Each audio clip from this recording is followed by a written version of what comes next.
Ddg, you nigga. You say you're ready, you're not ready. We don't shoot no one-on-one. Niggas clap you or pack you. Either way, your ass is done. When them shells hit you and they split you, you gon' scream like a bitch. In your dreams, it don't feel how it feels when you're hit. Mama, baby boy is a killer. It's funny how them guns get the pop for the skrilla. 4 bodies in 19, man, I love that little nigga. For 5 grand, niggas are air to strip out. For 10 grand, niggas will run up in your house. Have your ass trying to talk with a gun up in your mouth. New Yorkers taught niggas to get money down south, but get knocked in the Commonwealth state, your ass out. Fuck the cat, fuck the SARS, fuck that king, get charged. You're not ready, we don't shoot no one-on-ones. Niggas clap you or pack you. Either way, your ass is done. When them shells hit you and they split you, you gon' scream like a bitch.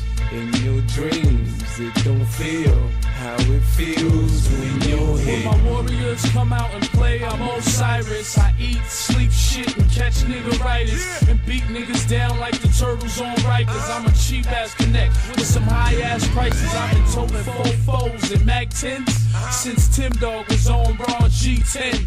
I'm the nigga on the strip that make fiends relapse. I'm the nigga on the strip that's a walking G-Pack. You say you're ready, you're not ready. We don't shoot no one-on-ones. Niggas clap you or pack you. Either way, your ass is done. When them shells hit you and they split you, you gon' scream like a bitch. In your dreams, it don't feel how it feels when you're hit. I don't bash women, but I throw a bitch in a sleeper. I've been this way since Rakim was kicking the speaker. You can fly on holidays like Christmas and Easter. You only wear yellow ice if you piss in the freezer. I put your partner in a case for barking off a pace. You supposed to be getting money, shake that carpet off your face.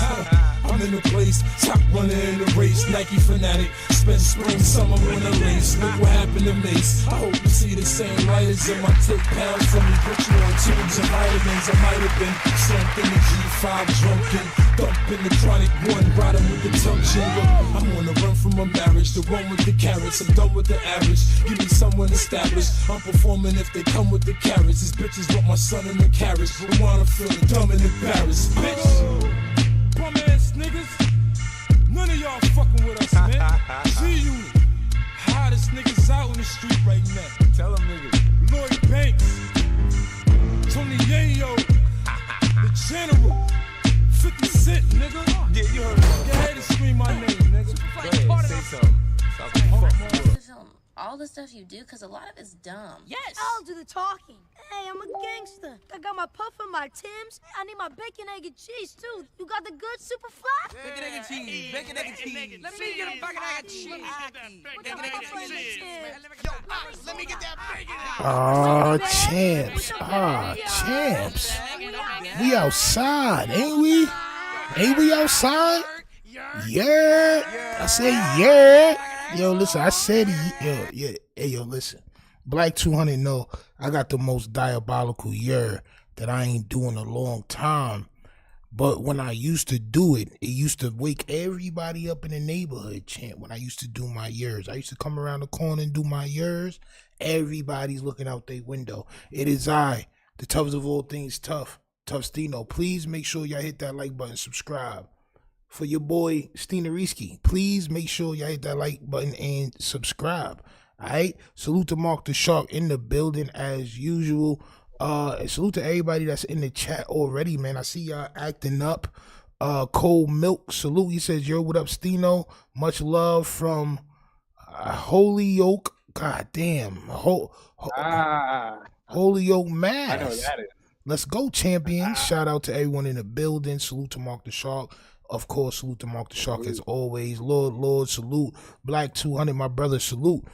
City Noise, American Tradesman, Jerry Gambooty, Triple O Skrilla, who else, champ? Liquor Shots, salute. Wolfson, BME, salute. Who else is in there, champ? Who else is in there? Is that it? Lord. Yeah. Raheem Wingate. Salute to everybody. Michael, salute, champ. Salute. All right.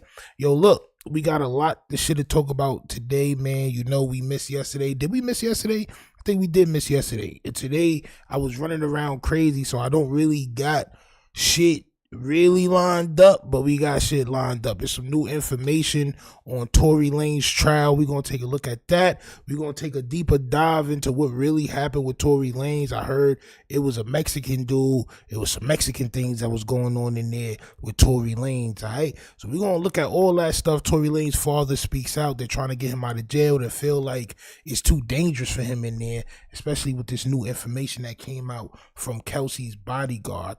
I think Kelsey is one of them shorties, the best friend, right, from her bodyguard. Right, so we're going to get into that. DDG is in hot water. Haley Bailey said he put them DD palms on it, champ. He put the DDPs on. He put in the DDP, champ. Champ. DDG turned into DDP, Diamond Dallas Page, champ, all right? And he violated Haley Bailey. Now, this is what she's saying. We're going to take a look into that situation, too, as well. And, of course, all the Diddy news that is going on. It's a lot of shit with this whole Diddy thing that's going on. So, I mean, allegedly, you know what I'm saying, they both enjoy urination, champ. It's just golden. Everything is golden on that side. We're going to take a look at everything that's going on. So please, man, make sure it's rolled. Never hold. Like that? You know what I'm saying? And we are going, champ. No more pump fakes in the world can stop us, champ. On my soul. No more pump fakes in the world can stop us. We got Mark the Shark in the building. I gotta fix your thing real quick, champ. Your Cash App. Yes. Alright, so what's supposed to be at the end? 508, yeah. 508. Alright, boom. So we're gonna go ahead and add that on there for Mark the Shark. You know what I'm saying? So if anybody wants to bless anybody, y'all are more than welcome to do so. Right there, those are the Cash Apps, champ, right? Let me see. DDG turned into DDP and gave her a DDT. Oh, Yo, no. man, listen, man, I don't want to laugh at that situation, so I'm not. I'm saying I'm not gonna laugh at that situation. But wait, hold on. All right, here we go. Boom. So let's get right into it with the Tory Lanez situation and the updates of what's going on. So everybody knows Tory Lanez was treated like a pincushion, champ, if you will. All right, and everybody was wondering what happened with him and what was going on. Well, this is allegedly the person that did it to him. All right, so the inmate who allegedly poked up Tory Lanez in prison has been identified as 42-year-old Santino Casio, and he's already serving life in prison with the possibility of parole for second-degree unaliving. And I'm not gonna hold you. He's probably not going to be eligible for parole after this one. I'm not gonna hold you. After this, he's probably not gonna be eligible of parole, all right? And it's a lot of people saying a lot of things, man. There's a lot of people it's a whole lot of rumors going around. Nobody really knows what's going on, but we're going to look at some of those rumors and see what everybody is saying. I haven't really been sitting down to really take a deep dive. Niggas is busy. My son has a stepping up ceremony tomorrow, so I've been out. You know what I'm saying? Hey, thank you, champ. Thank you, champ. You know what I'm saying? But we're gonna listen to what some people are saying. This is Flacco right here. Y'all know Frederick Jala. You know what I'm saying? My son Jala. He got a little bit of information on what's going on with him. So let's listen to it and debunk or find out some new information. I hit that like button, subscribe. Let's go. Involving Tory Lanez earlier today has started a race war in his Los Angeles prison, and we're going to explain everything. We got the entire detail. TMZ reported earlier today, a rep for the California Department of Corrections and Rehabilitation confirms that Tory Lanez was attacked by another prisoner in a housing unit at California Correctional Institute in Tahacapahapi. What? Hey, bro, that's a name I never heard before, bro. All right, it's probably a good thing I never heard it. Around 7:20 in the morning, prison staff dashed to the scene and began administering first aid to Tory after calling 911. Tory was then rushed to a hospital off prison grounds to receive more treatment. The CDCR spokesperson did not disclose Tory's current condition. They was plotting on that boy and wanted Tory badly, bruh. 7 a.m. in the morning, this when you getting out yourself for breakfast. So to poke this man up before you even had a full meal, before you done filled your belly up, doing this first thing in the morning shows, bro, this was on your mind all night. All night. Now, I was told this wasn't in the yard as people is reporting, and this wasn't in his cell. This was in a common area that this took place. Tory's team took to his Instagram to confirm he was indeed stabbed. They will say that Tory Lanez was stabbed 14 times, including 7 wounds to his back, 4 to his torsos, 2 to the back of his head, and 1 to the left side of his face. This was a murder hit, bruh. If you thought this was anything else than a murder, you're out of your mind, bro. They wanted this man out the paint. They wanted this man gone. Both of his lungs collapsed, and he was placed on a breathing apparatus. He is now breathing on his own. Despite being in pain, he is talking normally, in good spirits, and deeply thankful to God that he is pulling through. He also wants to thank everyone for their continued prayers and support. Now, one question that I have before we move forward, because this is all information that we spoke about the day before yesterday, right? Is Tory ever going to be the same? Right? Like, is his singing gonna be affected by what happened? Is his talking gonna be affected by what happened? Is this nigga just gonna become a rapper? Because I mean, after all this, I guess R&B is out of the question, champ. Yo, that PTSD will definitely do a number on his mental. I know that. I mean, I take it he got poked 2 times in the back of his head, 1 time on the left side of his face. I mean, it probably gonna mess his speech up a little bit, champ. Know what I mean? So do y'all think Tory Lanez is ever gonna be the same? Flacco has no official information, bro. It should not be taken seriously at all, but I rock with your channel. I don't take Flacco serious at all either. Correct. I'm just going through the titles of what people are saying and trying to watch it to see if it's true or not right now. I haven't been in the crib all day. I'm just running through content. Know what I mean? But we definitely is not taking Flacco's word for anything. I just want to see if there's any new information. You know what I'm saying? They say he took 1 to the jaw, so hopefully it doesn't affect his speech. That's the type of shit I'm talking about. You know what I'm saying? You can learn anything from anybody, even a dummy, champ. This is facts. This wasn't over no gambling debt. This wasn't over all the other nonsense we've heard. This was something really serious. This was intentional. This was something that was to send a message, because Tory Lanez have been adapting to the prison life a little too well. And we're going to explain exactly what I mean by that.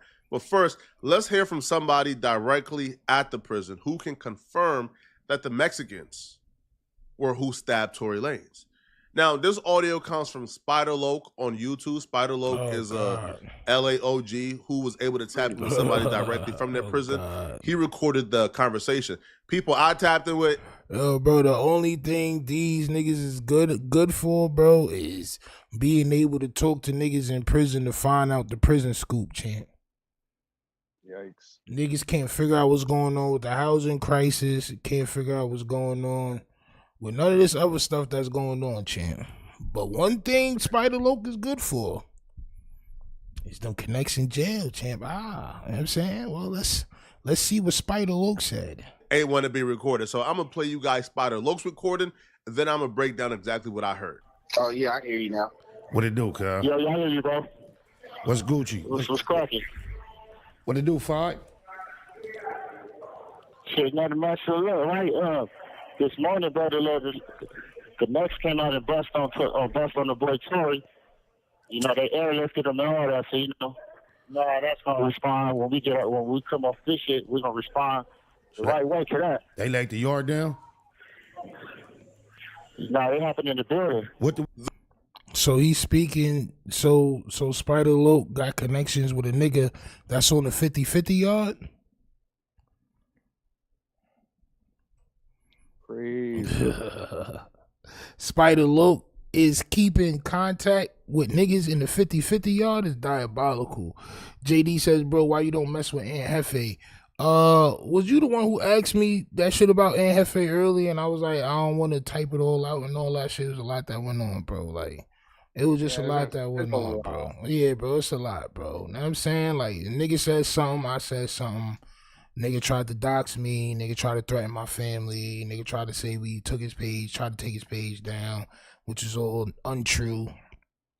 Nigga just throwing smut. And nigga don't know how to, you know what I'm saying? Like, I just wanted to fade. After he said what he said, I just wanted to fade. That's all, bro. Like, let's set it up. You know what I'm saying? It just went left. You know what I'm saying? Nigga tried to do too much. That's how I knew niggas wasn't really, you know what I'm saying? Mm-hmm. You tried to do too much, bro. It's SNY, not 50-50. Special needs yard. All right. So it's a SNY, not 50-50. Now, when Brick Baby said it, he said 50-50 yard. He ain't say SNY. He said 50-50 yard. That's what he said. I don't know, People bro. were going with that too. That's what I said. I was like, I don't believe it. Honestly, everybody wants to say it wasn't a big thing or, you know, things like that didn't happen on that yard. I don't believe it. Yeah, I mean, anything can definitely happen anywhere. Niggas just got to figure out where this young man is at. I ain't gonna lie. Is he on the 50-50? Right. Is he on the SNY? Either way, it's just what it is. Taha Chippy is 50-50. All right, so it's a 50-50 yard. All right. See what I mean? Niggas it be a whole bunch of information. I ain't really been on my Dean the past couple, you know what I'm saying? I've been running around, champ. You know what I'm saying? Wow, champ, I didn't know that got you. Yeah, he do come off like that. Too much gangster for TV. Bro, nigga just unreal, bro. Like, you know what I'm saying? Like, once niggas start doing dumb shit, it's just like, all right, bro, nigga, we can either scrap or like get into whatever gangster shit niggas want to get into, but all the telling lies and nigga try to get my videos taken down. Like, I never tried to get nobody video taken down ever, bro. Like, to the point where he said that shit, and when I go into different communities and shit, niggas be like, oh, ain't you the nigga who took Aunt Hefe page that the video down? No, nigga. No. You know what I'm saying? I mean, Tahachipi, yo, whatever, champ. I'm from the town. I can't pronounce that shit. You heard? I can't pronounce that shit.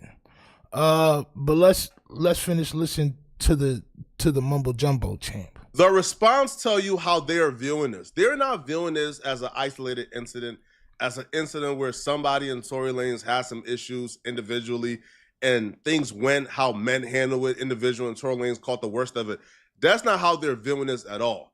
What happened was a sucker attack, an ambush, an attack from the back, not no man up stuff. And they don't view this as a one-off incident, as an isolated incident between Tory Lanez and a dude who don't like Tory Lanez. No, they see this as a strategic attack on the blacks. They see this as a race issue. And that dude just said, yo, we about to tear this place up. It's going to be an absolute race riot. It's a war going on right now. That's because Tory Lanez is an asset. And we're going to explain exactly what Tory Lanez have been doing that made Tory Lanez public enemy number one to the Mexicans. Okay.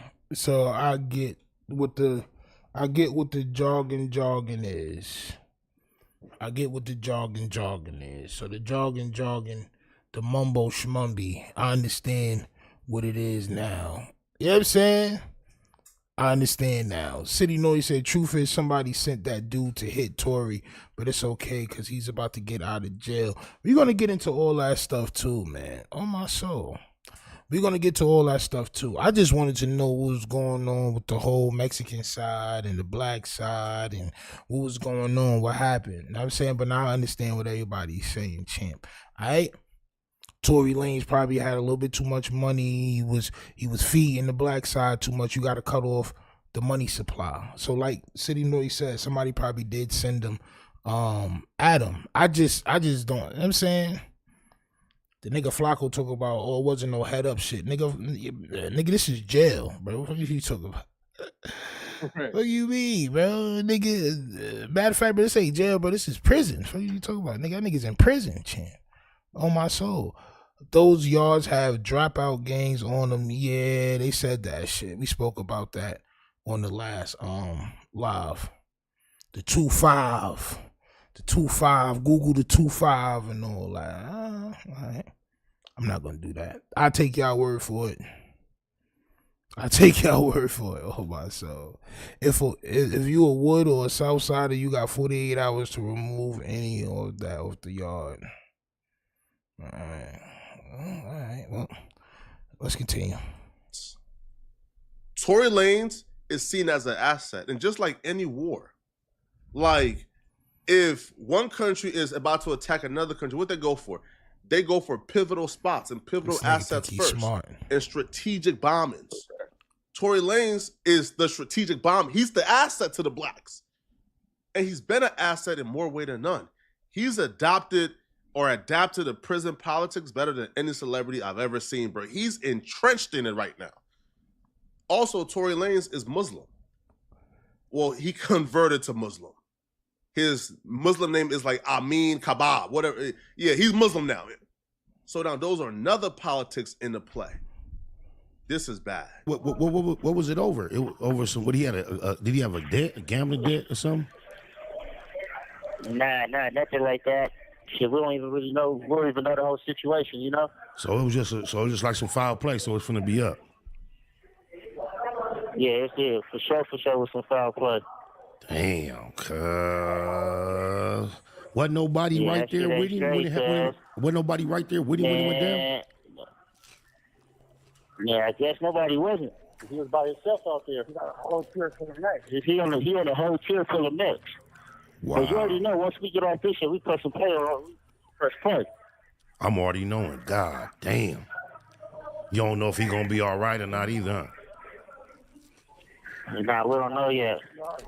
He gonna be all right there. He gonna pull through though. Peep the word in here, foul play. When we get up out of here, because right now the prison is shut down, is a lockdown currently going on, but after that lockdown is up. But peep the word in, foul play, foul play, foul play.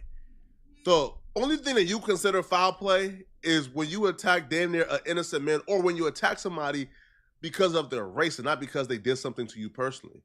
Or you attack somebody strategically to take them out. I'm speaking in code right now because I want y'all to really follow along and get it. Are you though?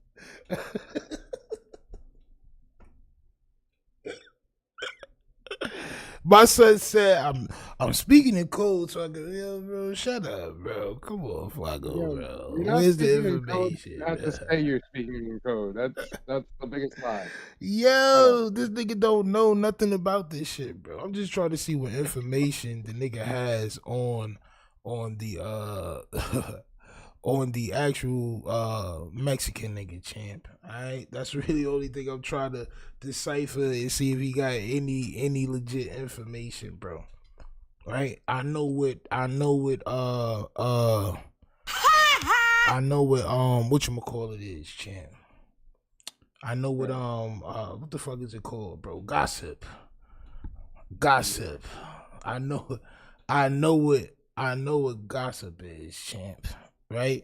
The whole nigga Tory was messing with the nigga girl. Tory had gambling debts. This and that. I know all that shit is just gossip, bro. It's gossip. Right? But you know what's not gossip? This right here, champ, is not gossip. Tory Lanez's legal team claims there's new evidence proving he didn't shoot Meg Thee Stallion. Now, we gonna read this. We gonna see what's up. It's crazy how the new evidence come out after this nigga almost got his life taken. I was gonna say the timing right there. The timing is just not cool with me, bro. It's like, my nigga. First of all, I said it from jump. I said before we even read the shit, fuck the new evidence. I said this shit from jump. He should have took the stand And somebody was, whatever bodyguard, somebody seen something that they didn't say, bro. They let this nigga go to jail for something that he may or may not have done. You know what I'm saying? But everybody should have took the stand. Tory, you're not a rat if you take the stand because you're not a street nigga. You know what I'm saying? Like, nigga, you from Toronto, nigga, you do R&B. You should have been like, nigga, I did not do this. Nigga, Shorty did this, right? And I said that from the very beginning. But this is what they are saying now. 2 days after Tory Lanez's team shared an update on his condition after being poked up in prison, champ, which is crazy. 2 days, right? 2 days. Is he going to make it? Is he going to make it? All right, cool, bro. He going to make it. All right, cool, bro. Let's drop this new evidence, champ. Right? It's diabolical. New evidence has allegedly surfaced in his federal case involving Meg Thee Stallion per Fox Los Angeles. A legal team is pushing for alleged justice in LANEZ's name, claiming he never fired those shots. Champ. Really? So Tory never fired those shots. In fact, the bodyguard from Meg Thee Stallion's ex-best friend, Kelsey Harris, says she was the one who allegedly pulled the trigger. Champion. Champion. I'm not gonna hold you, bro. That's nasty work. Now, as per Kelsey Harris, right? She took a deal to where she can't be prosecuted for this shit, correct? I believe so. And she didn't have to incriminate herself with any of those answers that they was asking her when she was on the stand. So, I mean, since the case is already closed, and this is just a question, right? What could possibly be the next course of action legally? Like, I'm saying, which we're probably going to get the answer to, but I just want to ask the chat, Mark the Shark, can something like this, right, with this new evidence or whatever, can the case be retried? Can the case be opened again? Can they? As far as I know, perjury always is like a bad thing. So yeah, lying on the stand and not saying what actually happened, yeah. I mean, but she didn't have to incriminate herself in those answers. No, but again, I mean, it is kind of one of those things where there is now new information coming up, right, and it might get reopened. All right, well, this is the new details, champ. On Wednesday, May 14th, that is today, champ, during a Unite the People press conference, UTP's lead legal consultant, Walter Roberts, shared new claims in Tory Lanez's case. A bodyguard named Bradley James, so he not no goddamn Jane Doe or John Doe, champ, right? He putting his name out there, who allegedly drove Kelsey Harris, came forward with the claims that he overheard. According to James, he overheard Harris during private conversations admitting to being Megan's shooter. Since James isn't bound by a non-disclosure or confidentiality agreement, he chose to speak openly with the Unite the People organization. He told them he decided to come forward, which is grimy as hell, champ. Nigga, you waited mad long, champ. You waited mad long. He decided to come forward because his conscience wouldn't allow him to watch a man sit in prison for something he didn't do. This nigga is bold. I'm not gonna hold you. I'm not gonna hold you, bro. Was it your conscience going crazy after he got poked up, champ?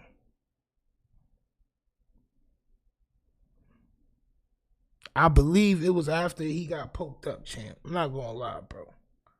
I'm not gonna lie. This nigga been in jail for how long, bro? Nigga been in jail for a long time, bro. Tory Lanez been locked up. He been in prison for quite a deem. Kelsey got immunity, so they can't lock her up. See? So what can happen? What can happen? Is this hearsay?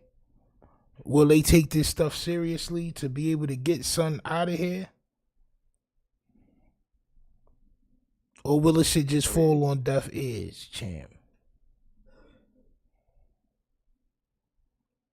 Mike G said they going to reopen it and he going to countersue. On my soul. Correct. Deadpool says, what made him be quiet in the first place? And that's another good question, bro. Was it Rock Nation? Was it who was it, champ? Who made that nigga be quiet?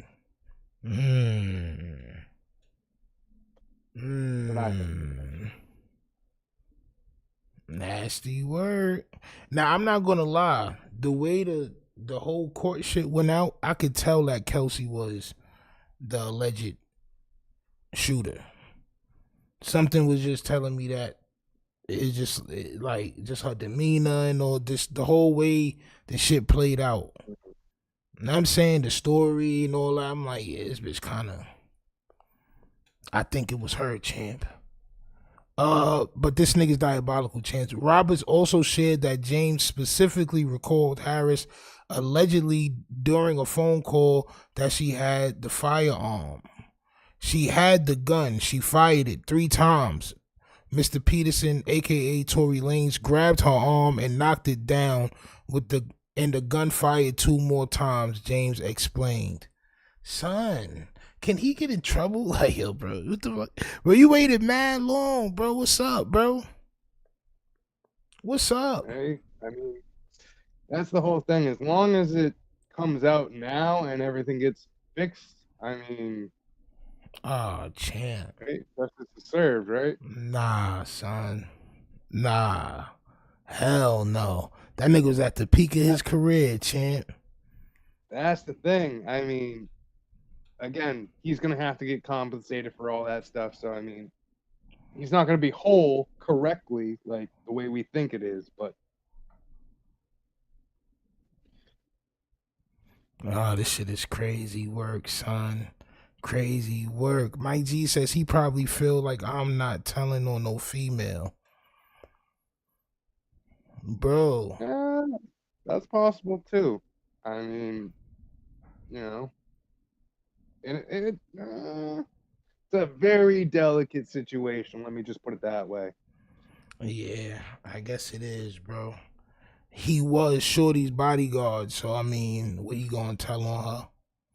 You know what I'm saying? Right. Is she paying him? Like, right. He was waiting for a Vlad TV interview that never came. Yo, I can imagine what went through his mind when he saw the headlines that Tory got poked up. Right. That shit probably made bro sick to his stomach. Oh my soul. And the messed up part is too, if that never happened, he probably would have never said anything. Exactly. He'd have let Tory do all that time in jail and never said she had the gun. She fired it 3 times. Tory Lanez grabbed her arm and knocked it down, and the gun fired 2 more times. So that mean that Shorty was trying to, Shorty was trying to air Meg Thee Stallion out, champ. She kept squeezing, champ. He kept squeezing. Crazy work, bro. Let's continue reading, bro. UTP's Walter Roberts also pointed out that this aligns with the testimony of the only neutral witness, Sean Kelly. Kelly testified during Tory's trial. Roberts also repeated Kelly's statements from the trial where he mentioned seeing 2 women, Meg and Kelsey, fighting before 2 men intervened. He then said one man grabbed one of the woman's arms and gunshots came from the passenger side where Kelsey Harris was reportedly sitting. I remember that too, champ. But that wasn't enough. That wasn't enough. Now that plus this man's testimony plus Tory's testimony would probably have been enough. Right. And that's, again, sometimes why you don't take the stand, because if everything's against you already, you taking the stand, that's 1 point for your case, 7 for the other case. So, you know what I'm saying? Mike G says her immunity can be revoked. Champ. And my son Mike G's done had cases after cases. I'm not gonna lie. So I'm gonna take his word for it, champ. On my soul. This further iterates that Mr. Peterson did not shoot Miss Megan Pete, did not shoot at Miss Megan Pete, or did not assault Miss Megan Pete. It is just another irregularity in the list of irregularities in this case, Roberts added. Nasty work, bro. Nasty work. Nasty work. Alright, so yeah, we got Son Pops. Not long ago, Unite the People was approached by a gentleman named Bradley James. Mr. James informed us he was working as the bodyguard and driver for Miss Kelsey Harris during Mr. Peterson's trial. As such, he was... That's a good point. Anthony B says Keefe D thought he had immunity too. That's a fact. That's a big fact, champ. JD says, champ, based on new evidence and how the prosecution withheld evidence, immunity is probably revoked. If that's possible, I'm not sure, champion. Let's ask Spider Loke and Flacco. I know, right? That's why sometimes I keep my mouth shut. I don't say definites. Listen, I'd rather look it up. Right, cause I'm just tired, bro. Like I've been running around all day, but it's easy to look that type of shit up, bro. You know what I'm saying, or at least to Google it and just come up with the answer. Or I just usually ask Mark the Shark to do it, or I ask the audience, champ. You know what I'm saying? But one thing I'm not going to do, ask the audience, they can say whatever. We can't. One thing I'm not going to do though is take Flacco's word for it for sure. I just want to see if Son had any new, like, real pieces of information, paperwork, or whatever the case may be to go. But that nigga was just going, right? But yeah, champ. We don't. Definitely not Spider Loke. I'm not gonna lie to you. He was in close proximity and he had privy to conversations she was having with her husband and others. Mr. James informed us he was not under a non-disclosure agreement or a confidentiality agreement and was free to speak with Unite the People, and that he was doing it because his conscience would not let him not speak and leave a man in prison for something he did not do. Mr. James informed Unite the People that he was witness to the conversation Miss Harris had, where she stated she had the gun, she fired it 3 times, Mr. Peterson grabbed her arm and knocked it down, and the gun fired 2 more times. More times. In essence, Mr. Peterson never shot anybody, never even touched that gun, never fired the gun. This statement aligns with the statement of the only non-party witness to the case, Mr. Sean Kelly, who at trial testified he saw 2 women fighting, 2 men break up the fight, 1 man grabbed the other one's arm. Gunshots came from the passenger side. Passenger side is where Miss Harris was sitting. This further iterates that Mr. Peterson did not shoot Miss Pete, did not shoot at Miss Pete, or did not assault Miss Pete. It's just another irregularity in a list of irregularities in this case. Now, what's gonna happen to Meg Thee Stallion? Now, I'm just saying, right? Let's just say, if with spliffs, we smoke them, right? But let's just say, Tory Lanez gets out of jail, they reopen the case, Kelsey gets locked up for lying and not telling the whole truth and all that other shit. I'm just saying, if, what's gonna happen to Meg Thee Stallion's career? Are they gonna treat her the same way they tried to treat Tory Lanez, being as though she lied? Because you had to see who fired that gun 5 times. You had to know who you was fighting with and all that other shit.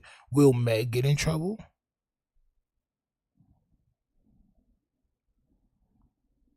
I would like to see, champ. I'm not gonna hold you. That immunity goes out the window once you start lying, champ. If the witness fails to fulfill their part of the bargain, such as refusing to testify or providing false testimony, the prosecutor can request a retrial and revoke the immunity. Champ. I just sent the Google result for that too as well, which says that exact same thing. In case anybody wants to Generally, once immunity is granted, it's not revoked unless the recipient breaches the agreement. However, immunity can be revoked if the witness doesn't fulfill their part of the deal, such as failing to testify as promised or providing perjured testimony. Additionally, a witness can sometimes waive immunity, allowing them to be prosecuted for their testimony. Man, champ. So perjury throws, like you said, everything out the window, which would make sense because once when you lie, then everything's based on a lie. Now, but is not telling the whole truth considered the same thing as lying? Did they ask her if she fired the gun? You're on the witness stand to tell the whole truth and nothing but the truth. The whole truth, champ. The whole truth. Yeah. The whole truth. Yeah, the whole entire truth, champ. The whole entire truth, champ. She was drunk though. Yo, bro, you know how many times I've been saucy and got into things, and bro, you gotta be coherent when certain things happen, bro. Like when that gunshot go off, everybody wake up. I ain't gonna lie. Everybody wake up. I don't care how drunk you is. Everybody's waking up. Nigga, you're waking up. Oh, pow. Niggas is up. Mm-hmm. Pow, pow, pow. Oh, pow, pow. Nigga, 5 shots? Come on, champ. What we doing? What we doing? So you mean to tell me you didn't see what's going on? Shorty, you saw what's going on, champ. A half-truth is lying. Champ. Champion. Yo, champion. A half-truth is full lying.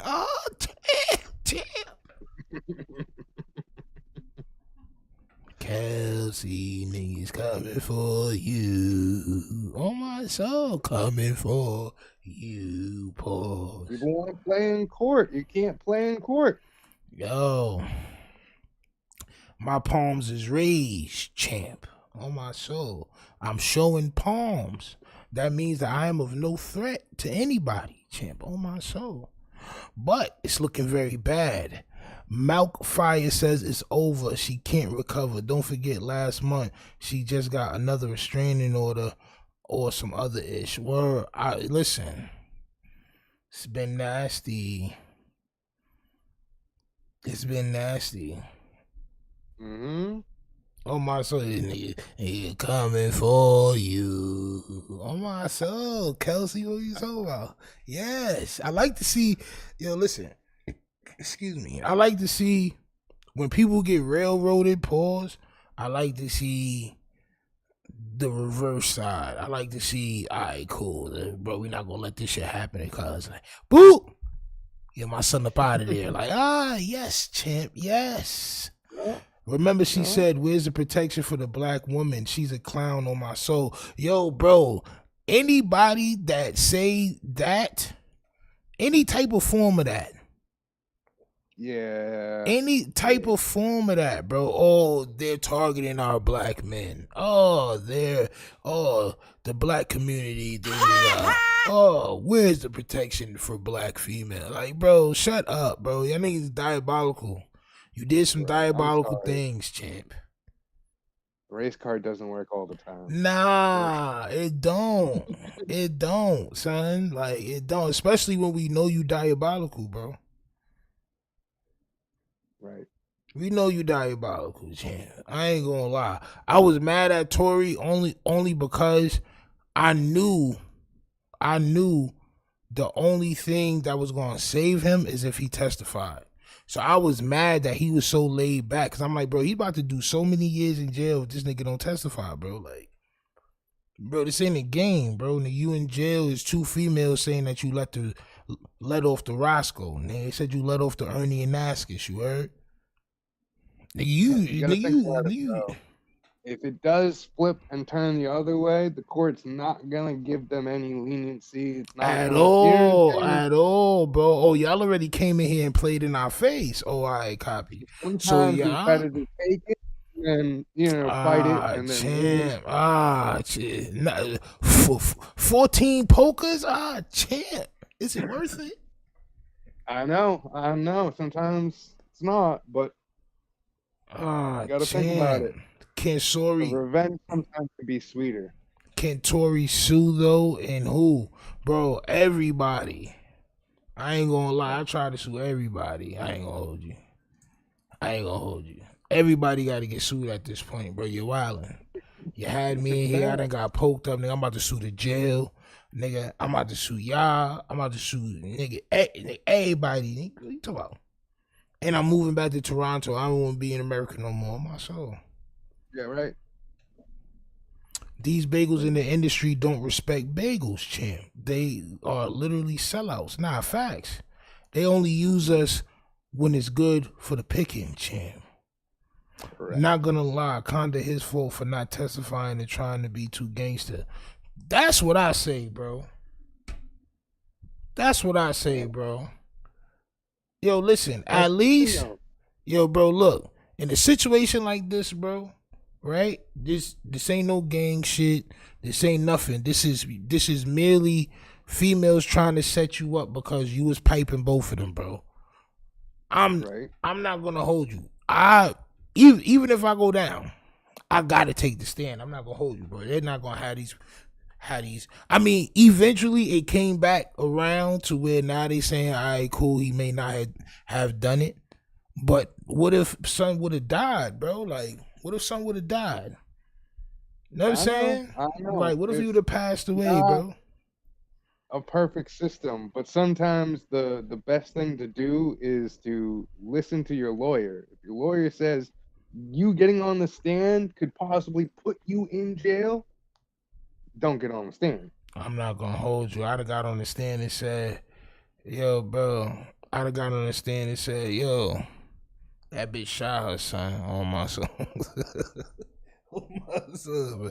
You gotta make a jury believe you.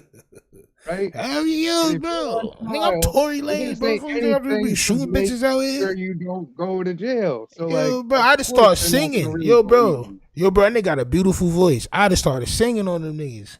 On my soul. Yo, listen, the proof is in the voice, champ. I'd have hit a harmony for them niggas, champ. On my soul, the proof is in the voice, champ.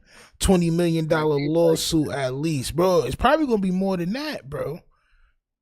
Bro, he almost lost his life. His career is probably not gonna be. Listen, so he can say his career is probably not gonna be the same. His career is gonna be fucking crazy fire.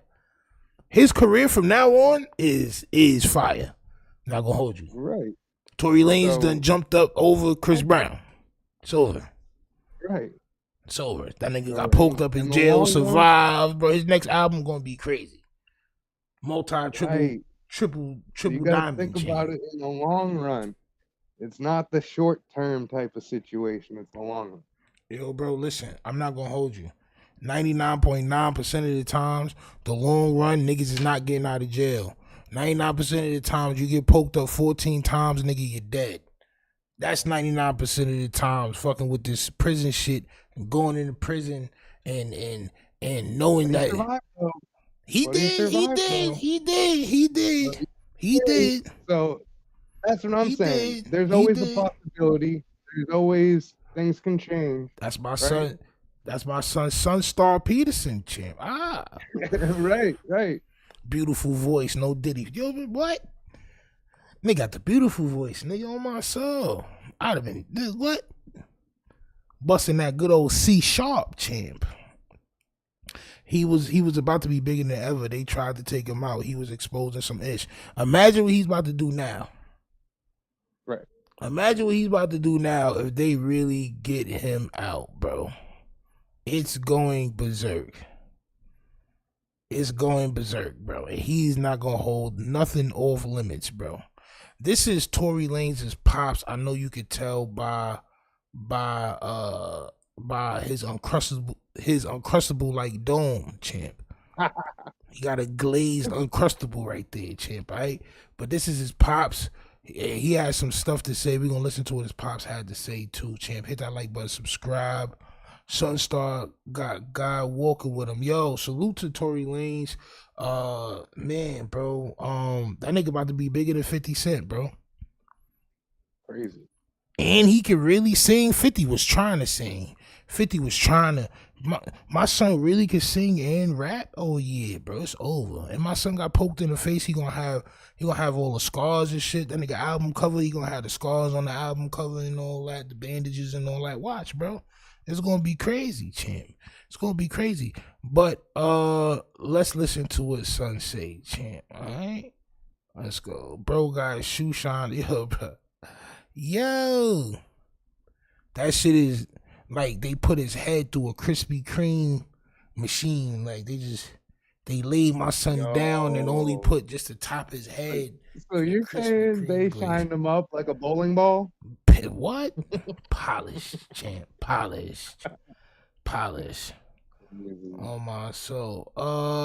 But let's listen to him speak about what's going on with his son, champ. Good morning, everybody. Thank you for being here. Thank you for coming out and lending your cameras to the world. We appreciate you being here. My name is Sunstar Peterson, well known as the father of Tory Lanez, but his family affectionately knows him as Daystar Peterson. Yo, do my son got a lineup on a baldy? Yo. Champ, do you got a lineup on the baldy, champ?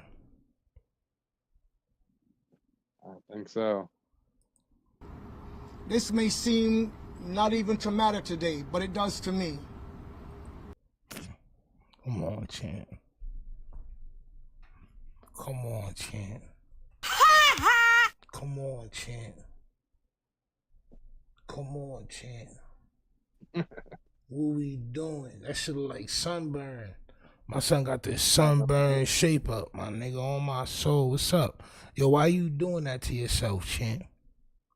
Yo, it looked like he got clear plastic wrap over his head. that nigga bean look like a fucking school sandwich on my soul, nigga. That's a nasty school sandwich right there, champ, on my soul. That turkey and cheese shape up out of here, champ, on my soul. That shit look like when you pepper an egg, on my soul. Like when you got a boiled egg and you gotta drop the pepper and paprika on that joint, you know what I'm saying? This nigga shit like a peppered egg, champ, on my soul. Line up on the baldy is crazy. Yo. Man, glasses like some gummy worms, champ. The gummy worm glasses. The reason why he bears the name Daystar is because I was scheduled to speak in a conference in Washington, D.C. back in the early 2000s. Back in the late 90s. My wife and I stayed in a hotel across the river in Northern Virginia. I was up praying before that conference that I was supposed to speak at that evening. As I paced back and forth in my hotel suite praying, I began to quote the scripture from 2 Peter chapter 1, and it states, "For you would do well to take heed as unto a light shining in a dark place, until the day dawns and the day star arises in your heart." I didn't know whether it was a boy or girl in my late wife's womb. But I heard the Holy Spirit said to me, that is the name of your child. That's why he bears that name. So he bears the name Daystar because of a scripture. But your name is Sunstar. I was gonna say, I'm like, so you didn't just take your name and just kind of. Yo, bro, I promise you, I thought this nigga grandfather was Moon Star and his auntie was Night Star, and somewhere down the line, a nigga great uncle was you know what I'm saying, Shooting Star. Damn, on my son. Fact. Yo, bro, these niggas, I thought they was Native American, and back in the days, you know how niggas had wolf names and all that. Nigga name was Shooting Star. You know what I'm saying? Walking with wolves. You know what I'm saying? So you mean to tell me he didn't get his name like that? He got his name from a goddamn. All right, cool, champ. I think he's hamming it up right now. I think he's hamming it up, bro. I thought you niggas was moon stars and all that. All right, copy. Today. Copy. Now we're standing in the United States of America, land of the free and the home of the brave. Yep, that's right. I have watched from afar, being a Canadian.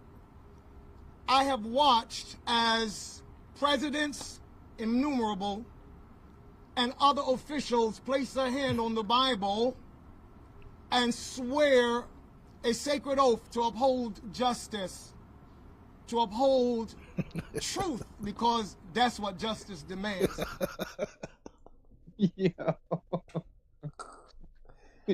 said Lone Star. Mega Star. Yeah.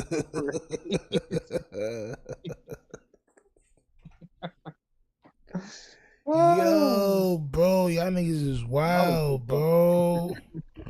Yo. This is why I love the chat. That's what I thought, though. I thought it was a family name, bro. I thought it was, you know what I'm saying? This nigga trying to talk about some, you know. Yeah, I got it from a book. So where you got your name from? Man? Would you name him first and then you named yourself afterwards? Come on now. Come on, jeez. I don't believe nobody that got the peppered egg lineup, champ. I'm not gonna hold you. If niggas got the Etch-a-Sketch lineup, I don't believe you, champ. I don't believe nothing you say. I'm not gonna hold you. So before I go any further, based on the courtroom that I stood in 508 days or so ago, and heard my son convicted. It's been that long? That ain't been in jail for that long? Oh my God, bro. My son said 500 some days, bro. That's almost like 2 years or something almost. Like, God damn. Sheesh. That's crazy. Is a court in the federal reality of things. What's he said? I'm shocked you put that title BW bashing now. Who? Who's bashing what? What you talking about? I'm confused, shit. What did I put in the title? Is he talking about bagel women? Bagel women? I would never bash bagel women, champ. Never. I would never bash bagel women, champ. I'm not gonna lie to you. I love my fellow bagels, champ. Nigga said, bro, can't do math. I ain't gonna lie, champ. I ain't gonna lie. It's crazy work. We gonna get to the Haley Bailey stuff and the Cassie stuff. But as for right now, Megan did violate. And like I said, I don't think I put nothing in the title that was crazy. When I put that these niggas is cooked, or the women set them up, violated by females, I put finished by females or some shit like that. Yeah, violated. Violated by females? Yeah, I mean, yeah, well, they getting violated. They getting violated. Megan tried to violate him. Diddy is violated.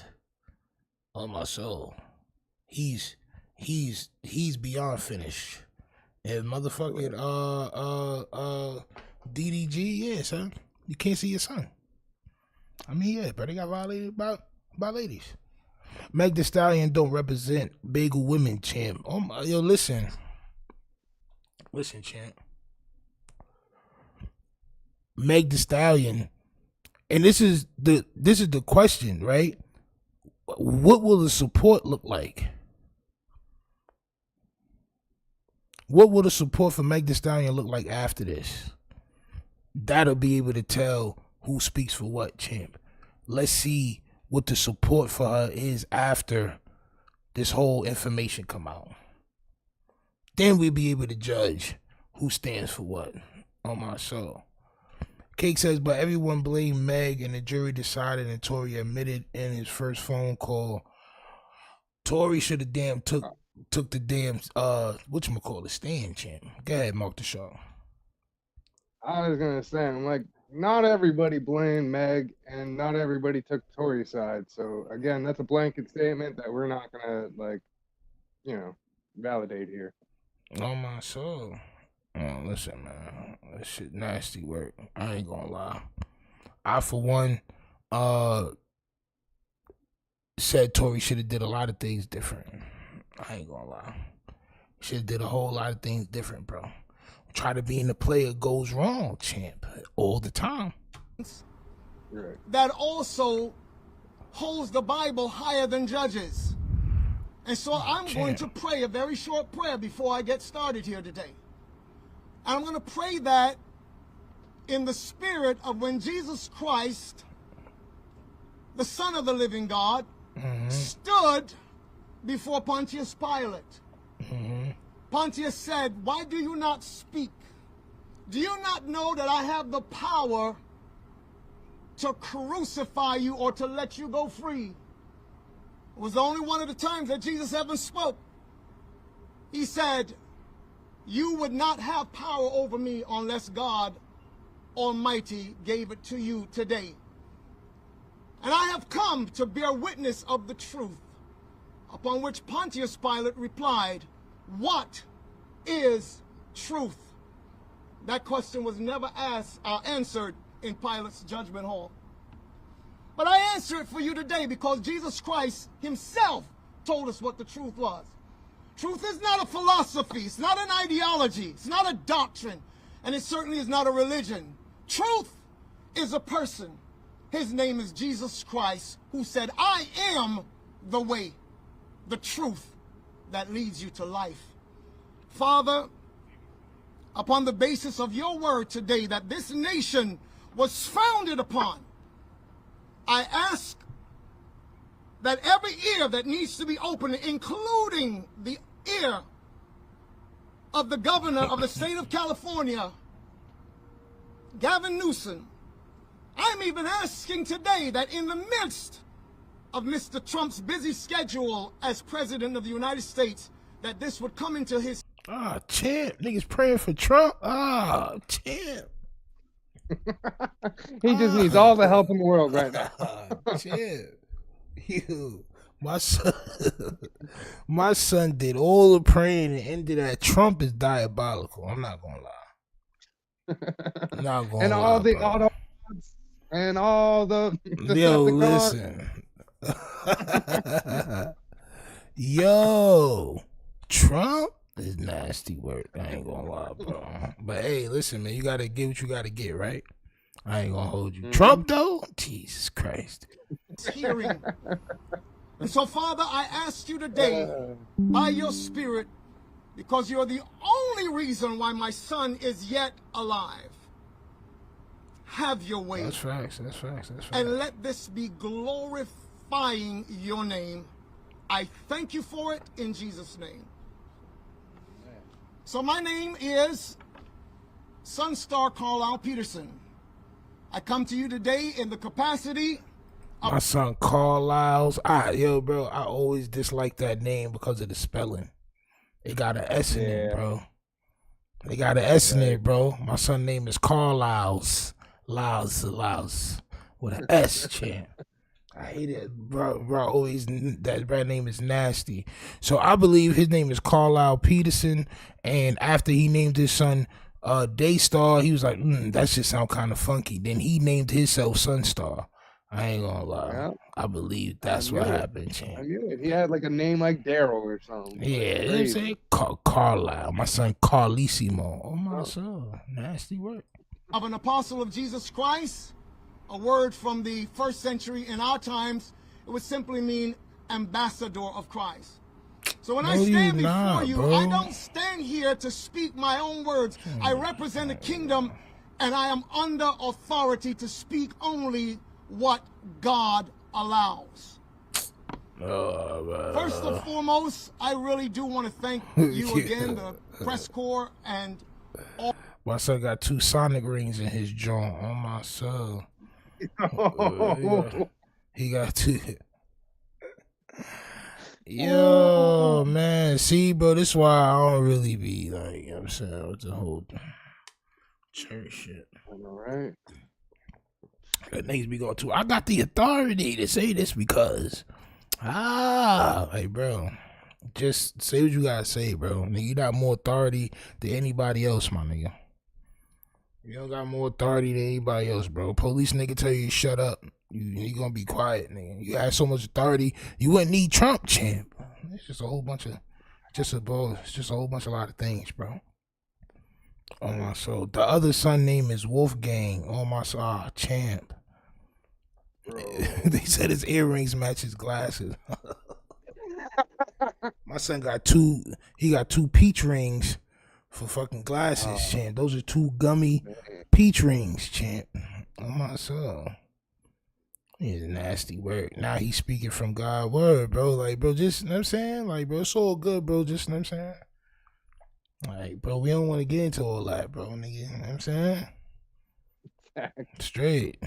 All of you who have vlogs and channels on YouTube or wherever you stream from. Yeah, champ, thank you so much for being here. Yeah. I would like to thank. Damn, how the fuck he know we was gonna watch? On my soul. What's that? I was gonna say, maybe that nigga. On my soul, nigga probably is talking from God, champ. I'm sorry, champ. I didn't mean to make fun of your goddamn shaded lineup, champ. I didn't mean it, champ. Champ. He's speaking right to us. And all you niggas on YouTube, like, oh shit, us, champ. Champ, chill. Yo, sir. In fact, all of those who identify with the name Umbrella as one umbrella, it was actually launched so that my family would not just be the ones benefiting from whatever fame or fortune, but so that all people, anywhere that need a shelter could come under that umbrella. What? That's the reason why. Them niggas was giving out houses and I never knew, champ. You niggas was giving out places to stay, champ, and I'm sitting here paying high-ass rent. Y'all niggas wildin'. They was giving out cribs. I know, right? When did that happen? My son said anybody that needed shelter. Word, they need shelter? Yeah, bro, you overplaying it, champ. I'm pretty sure nobody got a crib off y'all niggas, bro. What's going on, bro? Crazy. Yeah, bro, what's going on, bro? This nigga was helping niggas like that, champ? Yeah. It was launched by Daystar's brother initially, who is known as Wolfgang Peterson. Wolfgang Peterson? So what, bro? What's up with my son, man, bro? Bro, you was right, champ. Illustrious names. Sunstar, Daystar, Wolfgang. What happened to the stars, champ? You ran out of stars, champ? I know, right? Come on, Twinkle, Little Time. I thought he would have named this. He'd have named the other nigga Twinkle Little Star, champ. Oh my soul. Yo. What's wrong with this nigga, man? Wolfgang is crazy. All of you who have always been an encouragement to us, yep, who have stood with us, bro. Come those on, of you man. standing right, here today, bro. Like, with god damn, bro. I couldn't be this nigga, son. Jano, can I like, bro, what? Bro, you do one thing wrong, bro. This nigga got an 80-minute lecture for your ass. Like, oh. When I was a kid, understand that from the beginning of this, I stood. When I was a kid, as far back as 2021, I dedicated my life to the Lord. And I watched 5 years old. Like, bro, where a spin doctor right, for the NBA, now high-powered attorney out of New York, Alex Spiro, ran a campaign to turn my son into a monster in the eyes of the world. He did. At that point in time, God said to us, there is a time to be silent and there's a time to speak. we chose to be silent. And now we've been silent for way too long. Nah, champ. You been silent for way too long, champ. Actually, 2 or 3 days too long, champ. I'm not gonna hold you. It's about 2 or 3 days too long. Yeah, and the It's right about 2 or 3 person days was too long. silent for too long too. So maybe that person should have spoke up. Yo, bro, think about it, right? Think about it, right? Tory Lanez is a high profile inmate. So they can't let this nigga pass away in jail. They did everything they bro, imagine how many inmates they let just go ahead and just expire. Oh, easy enough. Turn around. Nah, man, I'll come back in 3 minutes. Come back. Yeah. Gonna call a mop-up crew. You know what I'm saying? Like, bro, I mean, listen, salute. But my niggas, bro, it was almost too late. Not gonna lie. The hour demands that we speak. One of the reasons why I stood silent is because I trusted in God, but I also did not want any blowback to affect my son, who was sitting in the belly of the beast. That's why I chose not to speak at that time. Or it could have hurt you too. I am his father, and that is the second capacity in which I stand before you today as the spokesperson and mouthpiece for my family. Tory has 7 brothers and sisters. He has 5 brothers. He makes up the 5, I'm sorry, and there are 3 sisters. So today I would like to share a few things with you as well. Oh, bro, what's going on? I want to dispel a few rumors because I've been asked to by my son, Daystar, aka Tory Lanez. Number 1, Daystar does not have a drinking problem. He does not have a drinking problem, and that was not the reason why this situation happened. He was not out on the yard, as it was about 6:30 in the morning, and cells were just opened for them to be able to go out to breakfast. On the Thursday prior to this incident, I was called by him, and I was told of the impending threat. And my family and I huddled and did what we always do. We prayed. We get together every single day and we pray. Sometimes it is twice per day. Wherever we are in the world, at a certain time, we're on our phones and we are praying. We pray for him. We pray for you. Because our mandate is not about violence. We're not here for vendetta. We're not here for any of those things. My son, as I stood with him in the hospital room, on the first day, my wife being present, said, "Dad, I'm not holding any animosity against this guy. I don't want to take any action against him. Whatever the system does, the system does." But that is his stance, and that is our stance. Might I go a little bit further? Because this will not be the first time I've said this publicly. I bear Megan Thee Stallion no aught at all. In fact, we have prayed for her on many occasions in our times of prayer. So this monster that Alex Spiro tried to create, and when I stood in the courtroom on that day and heard a corrupt prosecutor dismiss the fact that so many people, it was overwhelming the amount of people that sent letters to their office and were called to testify before the courts as they were considering sentence, which had already been decided, and the judge blatantly showed on that day that it really didn't matter what anybody said. It was supposed to be a forum in which it would be decided based on all the extenuating circumstances, etc. But it had already been decided behind closed doors. Niggas sound like my son Jeffrey the Butler, son from whatchamacallit, champ. From And Fresh he looks Prince. like him too. That's Word. crazy that you Light said that. skinned I was Jeffrey, thinking about champ. that. Man, bugging, champ. Wow. Alright, so Tory didn't have a drinking problems. But I want to know what the impending threat was. He not really going into detail about this shit. It's like you gotta watch wild minutes before you get one little piece of information. All right, so he let you know that he was gonna get poked up, and y'all prayed, and he still got poked up. All right, copy, champ, copy. It's so funny Copy, that nigga, there just is prayed, indeed a woman who has made it her life's mission to be the whip in the press or on the vlogs. I'm not even going to call her name right now, but those who know. Everything that has to do with Tory Lanez, I believe that she is in some way compensated to spread these narratives. And so before the sentence was read in court, she already knew. That's really interesting to me. She already knew because she had discussed it with others, not knowing that it would come back to us. God is my witness. So moving right along, Daystar did not suffer superficial wounds.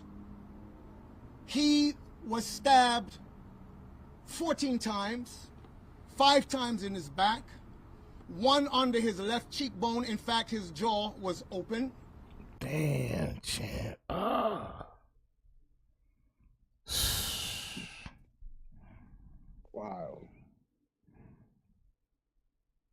What if that was a $150? Like, what if they try, like, you know what I'm saying? Like, what if they try to $150, son? That's crazy. He was stabbed twice in the back of his head, and the rest in his torso, arms, and in his chest. It may seem sensational, but thankfully, like Dr. King, it was close to his heart but did not penetrate. After that, he was being rushed to a facility nearby in a vehicle in which he said, and I quote, "Dad, I thought it was my last. And having made my peace with God, I said, okay, God, is this how it's supposed to end for me?" But God said no.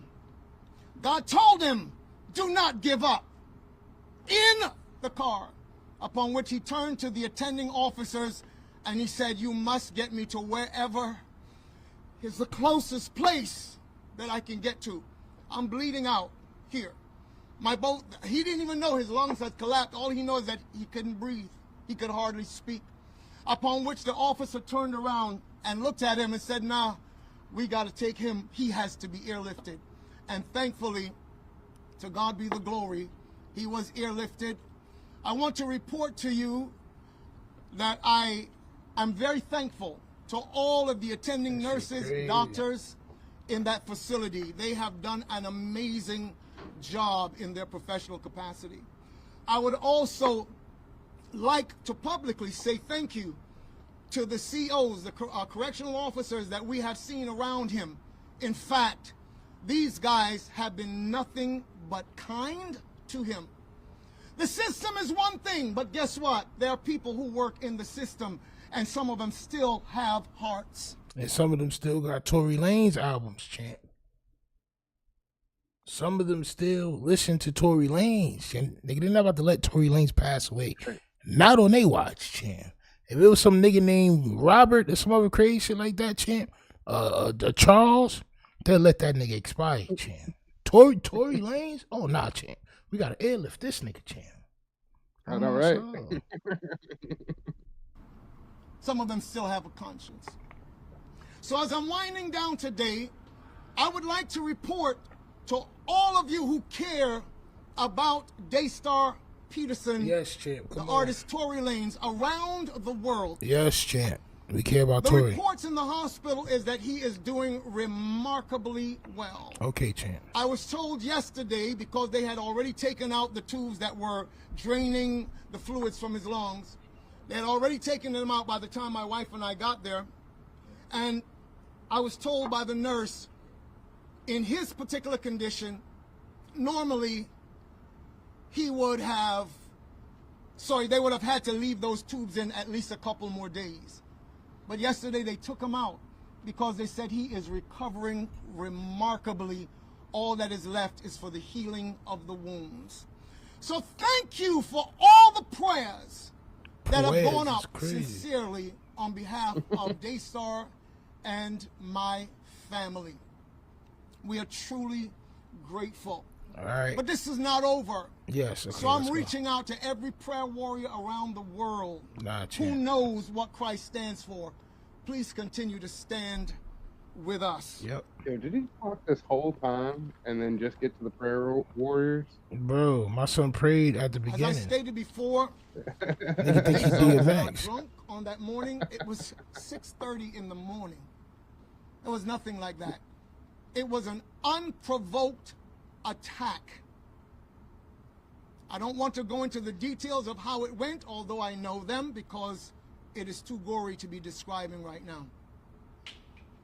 And so as I close today, whatever has been needed to be said has been said. So as I close, I want to quote you, David, the king of... Nah, champ, we're not gonna have no more quotes from you, champ. I don't know what your bottom bid is connected to, champ. Like there's no connector, champ. Like a Peruvian Dame Dash, champ.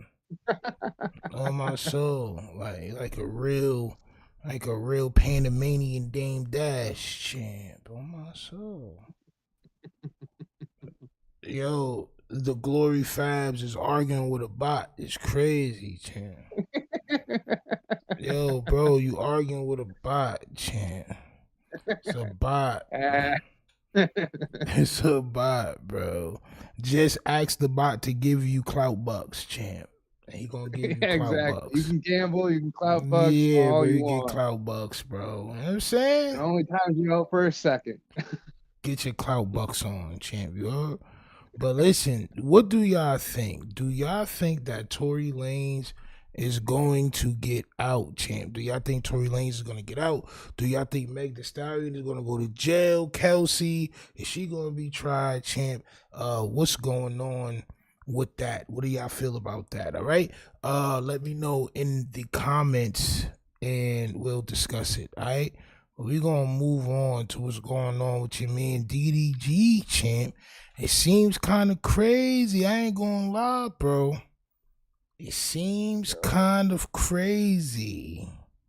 I'm not going to lie to you. My initial, just overall thing about the whole Ddg shit was, I felt like, and this is just what I felt like just from seeing whatever was going on between them. He can't see his son and all that. I felt like she maybe felt like he was too, immature or something like that. Like she felt for the safety of her son for some reason or whatever. That's how I was made to feel. Like I thought that was the reason why, right? Then we seen Shorty with Brent Fires and all this other shit, right? They young, so I don't see everything. But I seen this, champ. And this made me say, damn, bro. When do niggas keep their hands off of shorties, or when do shorties stop lying on niggas? And I'm going to say both sides because I don't know what happened. We're going to take a look at what they saying, champ, all right? But let's read. Halle Bailey granted... Halle Bailey? Is her name Halle? I thought it was Haley. Halle Bailey granted domestic violence restraining order after allegedly claiming Ddg physically attacked her multiple times, according to TMZ. Matter of fact, I should go to TMZ and find the real article on my soul. But this is probably the whole article anyway, because this is how they do on Instagram. Halle Bailey says she's had enough of Ddg allegedly abusing her. Diddy champ. Come on, champion.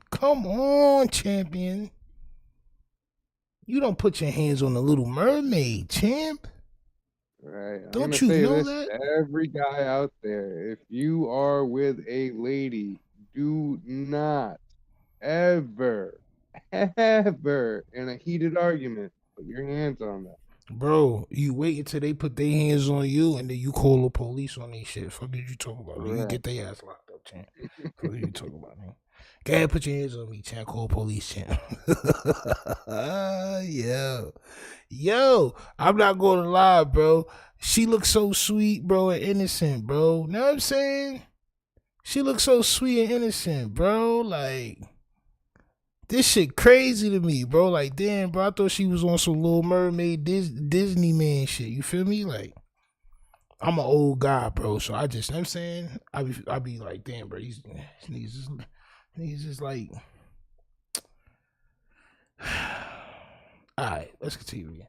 She filed a police report and now she wants court order protection from the father of her child. God damn, DDG. In documents, she claims things first got physical in January. Okay. They broke up back in October and Haley says DDG came over to pick up their son, Halo, and she tried to start a conversation with the rapper about child visitation schedule. So and this is what niggas don't understand, right? Right. If you not married to the shorty and you break up with the shorty, bro, the shorty really got like the majority of the rights, bro. I'm not gonna lie. Like, that's just what it is, bro. Know what I'm saying? Unless you can prove the shorty is not fit to be the mom or something like that, bro. Nigga, that shit is dead in the water. You're not about to just come over and see the baby whenever you want and all that. Nigga, we broke up. Nigga, we gotta have a schedule. He probably felt like, damn, he was trying to have all the power, son. So I can't just come over and see my son whenever I want. No. You can't. You just can't, champ. All right? And I know that shit for a fact. I don't go through that shit, but I know niggas that went through that. On my soul, I know dudes that went through that. And it was the same thing. Niggas get tight. Like, damn, bro, you trying to tell me when I can and can't see the child? Yes, champ. Y'all not together no more, son. You can't just come over. As a matter of fact, rest in peace, my homie Ace. My homie Ace died like that, bro. Just popping up, trying to go see his kid, and another nigga was there and stabbed him. You know what I'm saying? Like, it be happening like that, champ. You gotta have some sort of schedule, right? As she was buckling Halo into the car seat, she claimed DDG grew agitated and repeatedly said, "Get out of my car, B curse word." Ah, champ. B curse word. Haley says the baby was crying and she got nervous about DDG leaving with him in such an agitated state. Nah, son. Nah, it's that power trip a little bit, shorty. I ain't gonna lie. Nigga, you think you about to just call me a B curse word and leave with my kid, nigga? Oh, but it's my kid too. Yeah, well, it came out my belly, champ. What you talking about? What you talking about, bro? Like, yo, she pulled the power Uno card on son, right? And he got tight. Haley says she was in pain and crying, and although that stopped the fighting, she was still worried about Halo, so she remained in the car for the ride over to DDG's house, where she told his family what happened. So they was fighting. All right, champ. They was fighting in a car like Rihanna and Chris Brown, champ.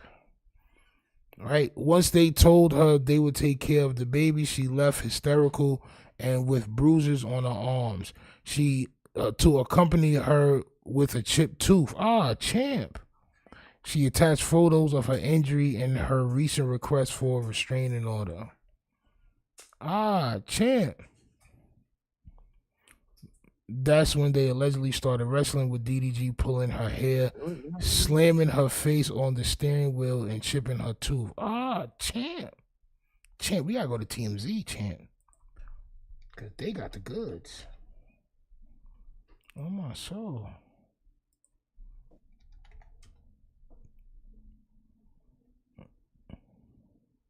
There we go. All right. Let's see. All right. Halo Doodle started a convo with the rapper about child visitation rights, visitation schedule. All right. So there go the bruises on her arm. These is alleged bruises. Yeah.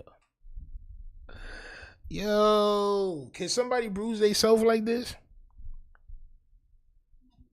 I wouldn't put it past somebody to do it. That shit like a bite mark, champ. That shit like somebody got bit, champ. Oh my soul. That's like somebody got yo, look. Yo, bro. I had petted a dog, bro. Recently. This a stray dog, bro. Right? It shit tried to bite me, champ. I ain't gonna lie. That shit got me kind of tight, bro. I would never pet another dog I don't know ever again, champ. On my soul, I thought that shit was sweet, champ. You know what I'm saying? Nigga tried to bite your boy STEENO. Another Tory Lane. He might be tripping too tough if they don't live together, make a schedule. Yeah, bro. Yeah. Do y'all believe the whole shit that the nigga got physical and shit with her though? As she was buckling Halo into the car seat, she claimed Ddg grew agitated, repeatedly said, "Get out my car, be curse word." She got nervous and Ddg leaving in such an agitated state. That's when they allegedly started wrestling. All right, good. So this is the part that they left out on Instagram. They allegedly started wrestling with Ddg pulling her hair, slamming her face on his steering wheel and chipping her tooth.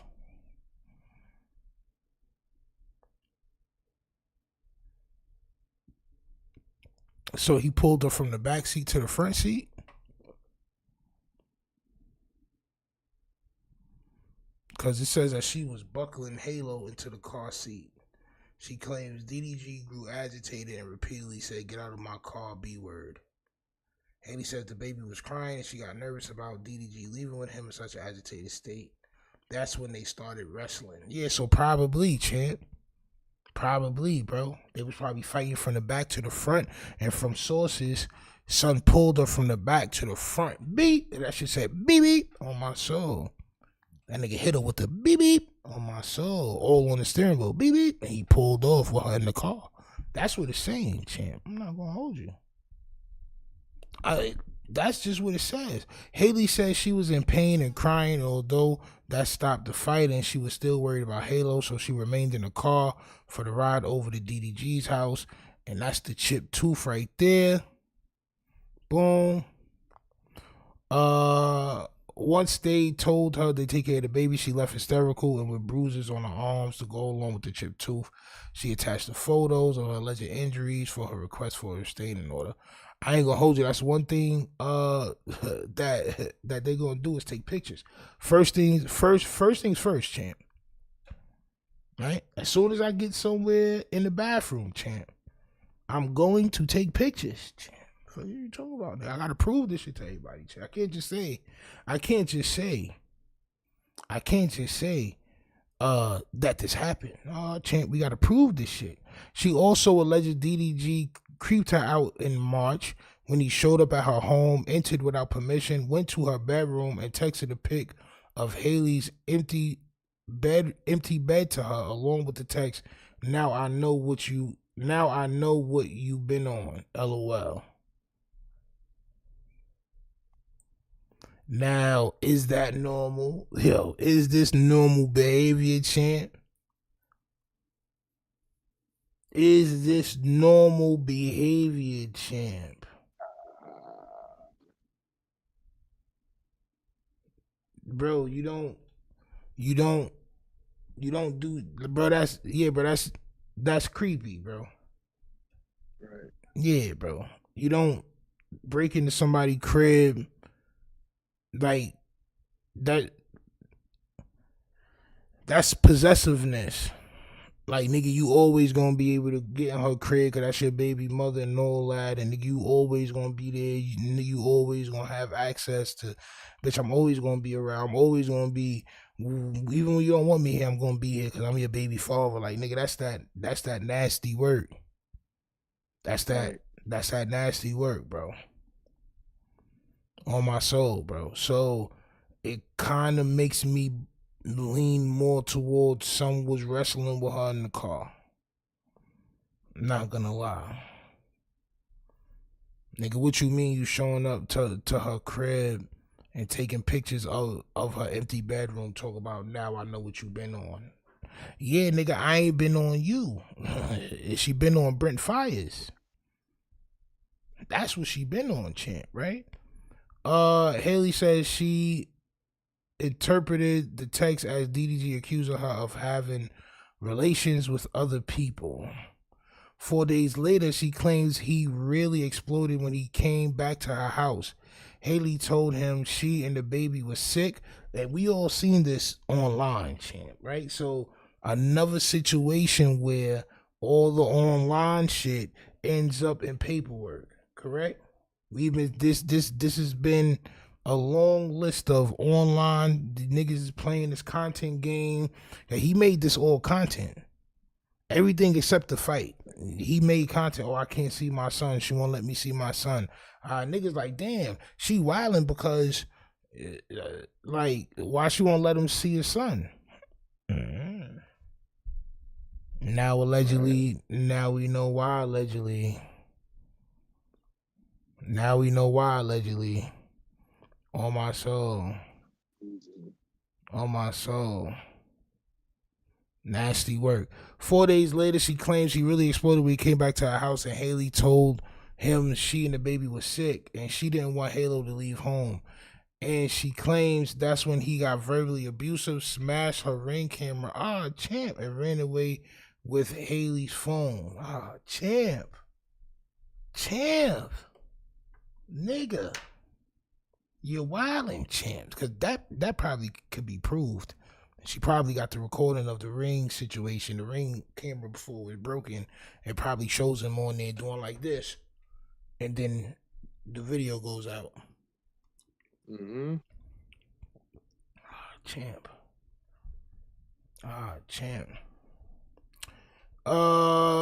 And she claims that's, all right, boom. So he ran away with Haley's phone. Okay. As he drove, it's more, champ. Champion. How much more could it be? The nigga's wilding on my soul. This bitch was fucking Ariel, champ. You gotta chill. You can't do all this hood booger shit with Ariel, champ. It's not gonna bode well for you, bro. You're wilding, you're stalking, you're putting hands on, you're chipping teeth allegedly, champ. You're biting arms, champ. Champ. As he drove off, she claimed DDG threw her phone out his window and yelled to her, "Go get it, B curse word." On my soul. That's that Pontiac, Michigan shit. The incident prompted Haley to go file a police report, and she says she also has Ring footage to back up her side of the story. See? The Ring footage, champ. The Ring footage. It was also around this time DDG claimed on X he'd be fighting to see Halo for months. Yes. Champ. And this is son confronting her about Brent Fires. On my soul. He said, that's foul, bet. He sent her the whole shit with them on vacation. He says, bet. Champ. Why you sent a close-up of my son Brent Fires' face, bro? This nigga is you, bro.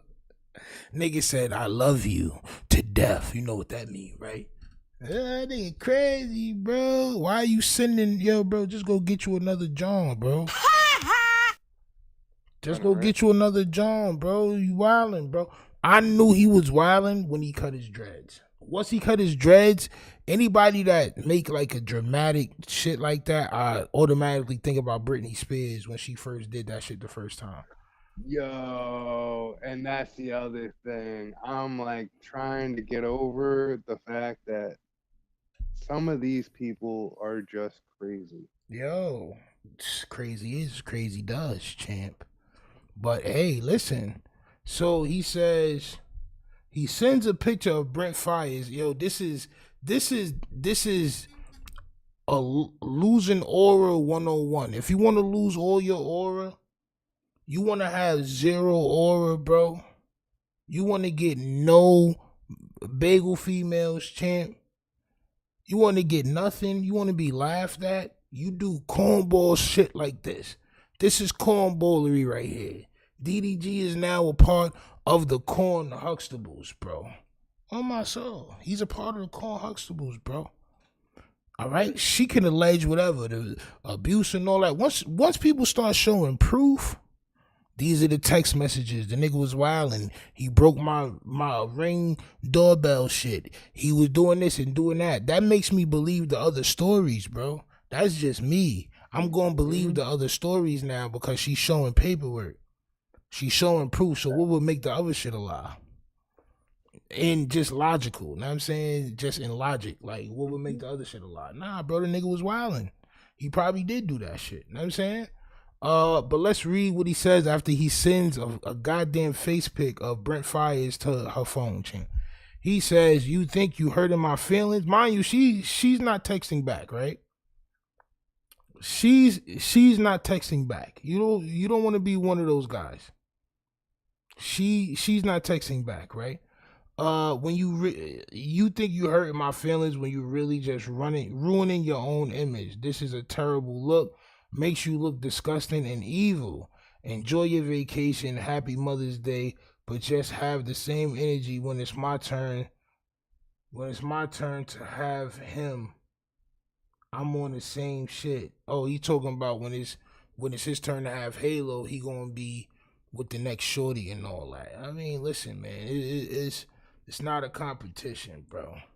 Mike G says first she tried to keep him away from him, then she told him to keep him off his stream. Yo, bro, look, bro. When you dealing with kids and you dealing with a mom, bro, she gonna say a lot of shit. Niggas don't know. She may have been going through postpartum. My shorty went through postpartum with my son. That was that was one of the toughest shit that I've ever been through, bro. You don't know. Know what I'm saying? But nigga, at the end of the day, if she say keep that nigga off the stream, you gotta keep him off the stream, bro. That's that nigga mom's. That's the other thing too. If she's a mama bear, she's gonna protect her kids. Yo, bro. Listen, it don't even make no sense to go against that. You know what I'm saying? Like, nigga, you're fighting a never winning battle, bro. You know what I'm saying? Nigga, you're not gonna win that battle, bro. Not in her eyes, not in the public's eyes, not in the judge's eyes. You're not about to win that battle, champ. So it don't even make sense to fight that battle. Oh my soul. You know what I'm saying? But hey, listen, man. The nigga look like he's going crazy for Haley Bailey. Alright?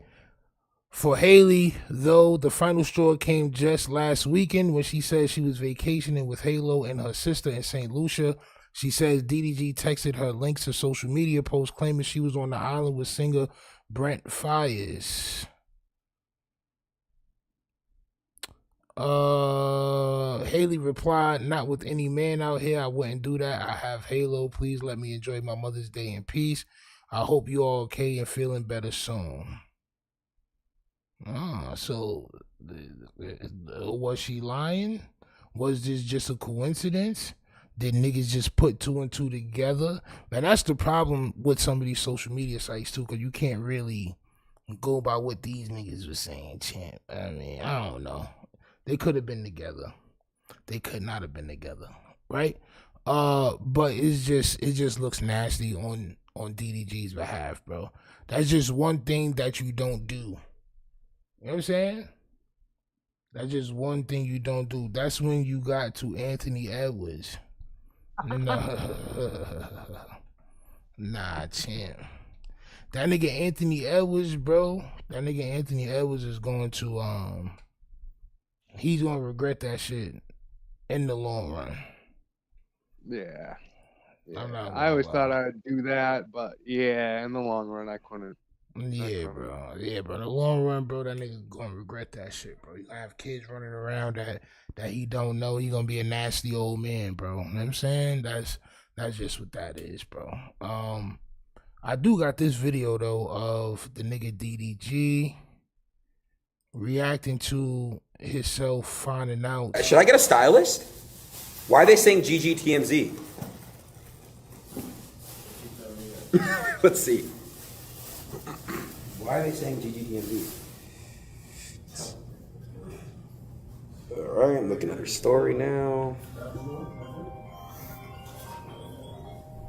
What? Oh. Don't even. That can't even be real. Fuck all that. But that can't even be real. But, that's the thing. But don't even. But you remember we talked about last night? All that.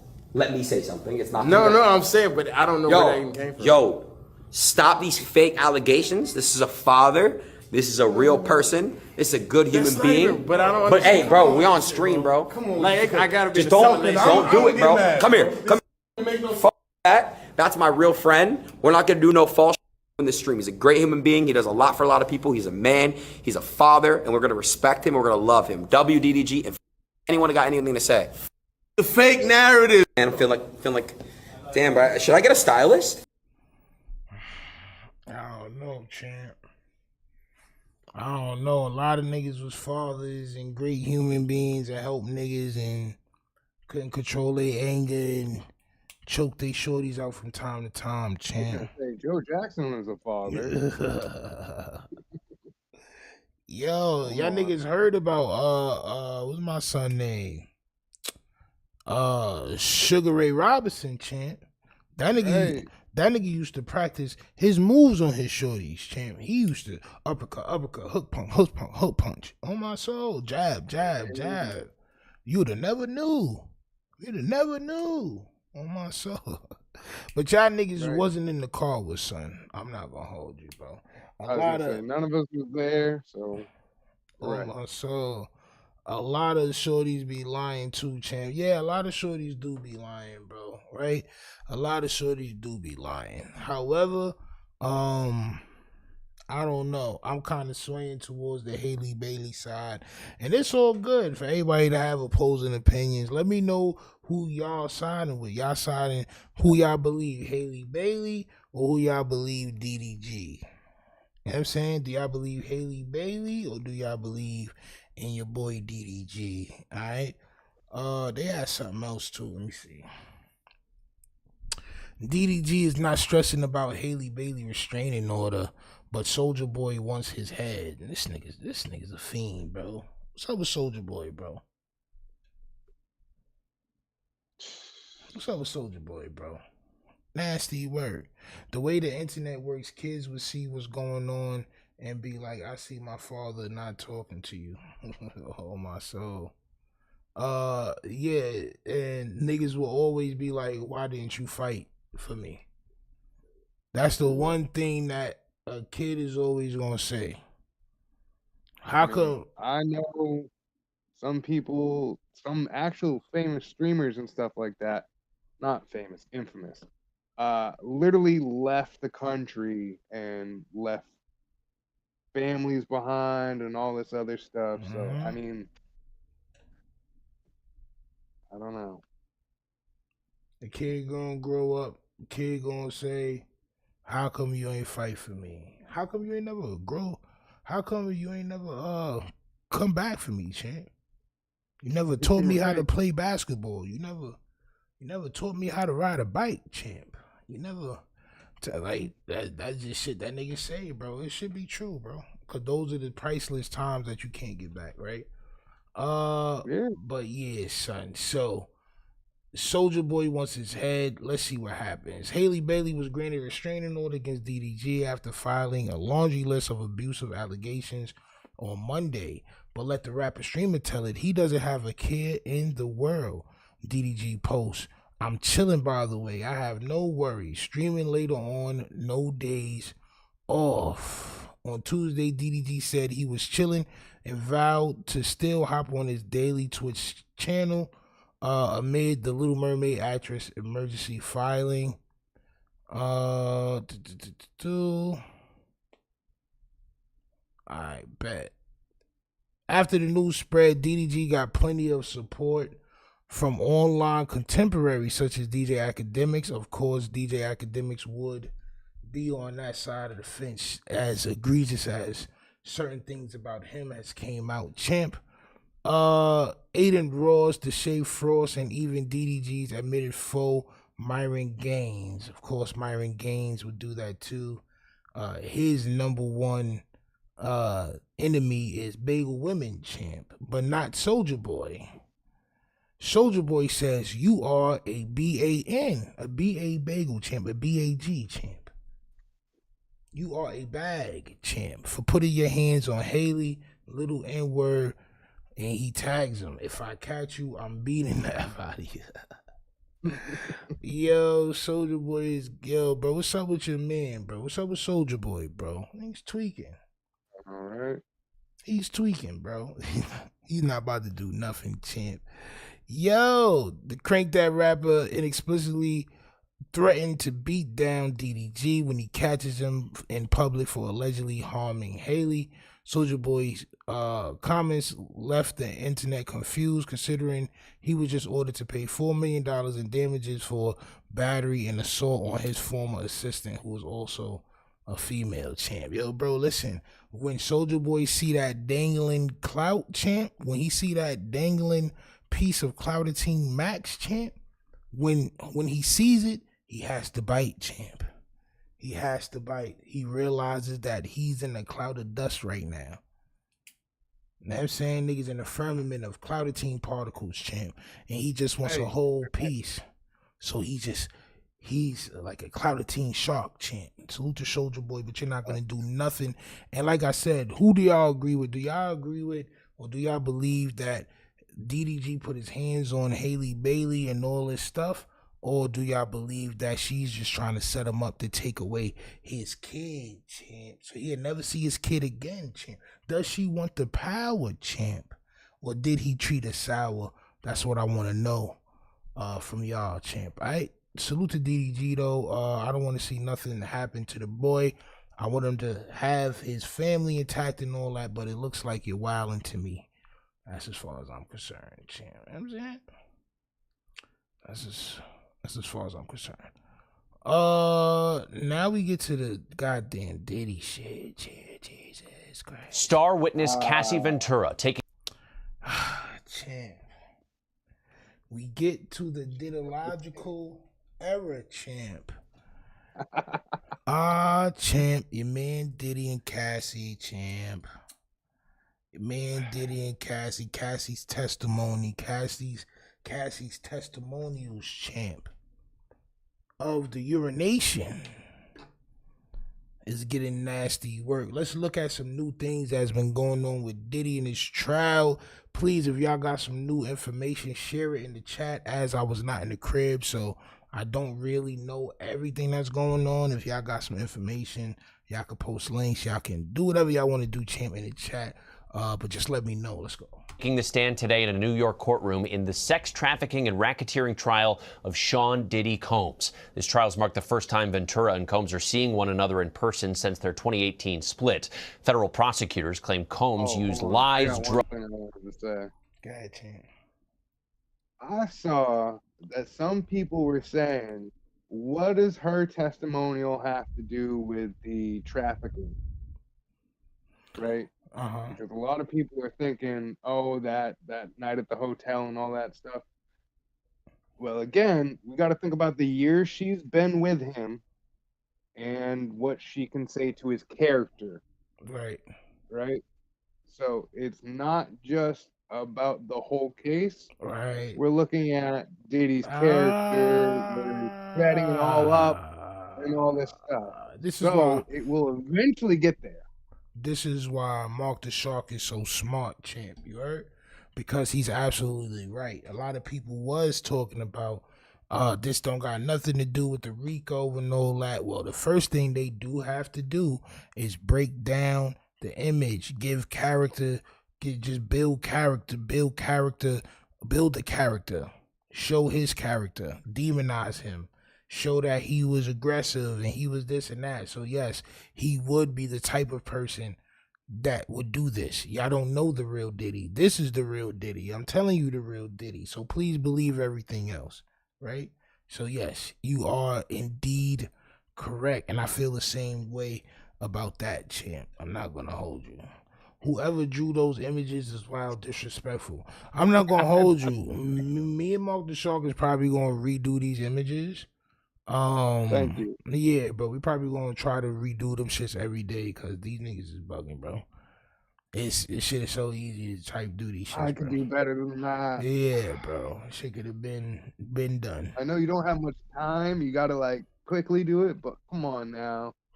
These That niggas face look is like, yeah, but they did goddamn crayons, champ. It's like crayons,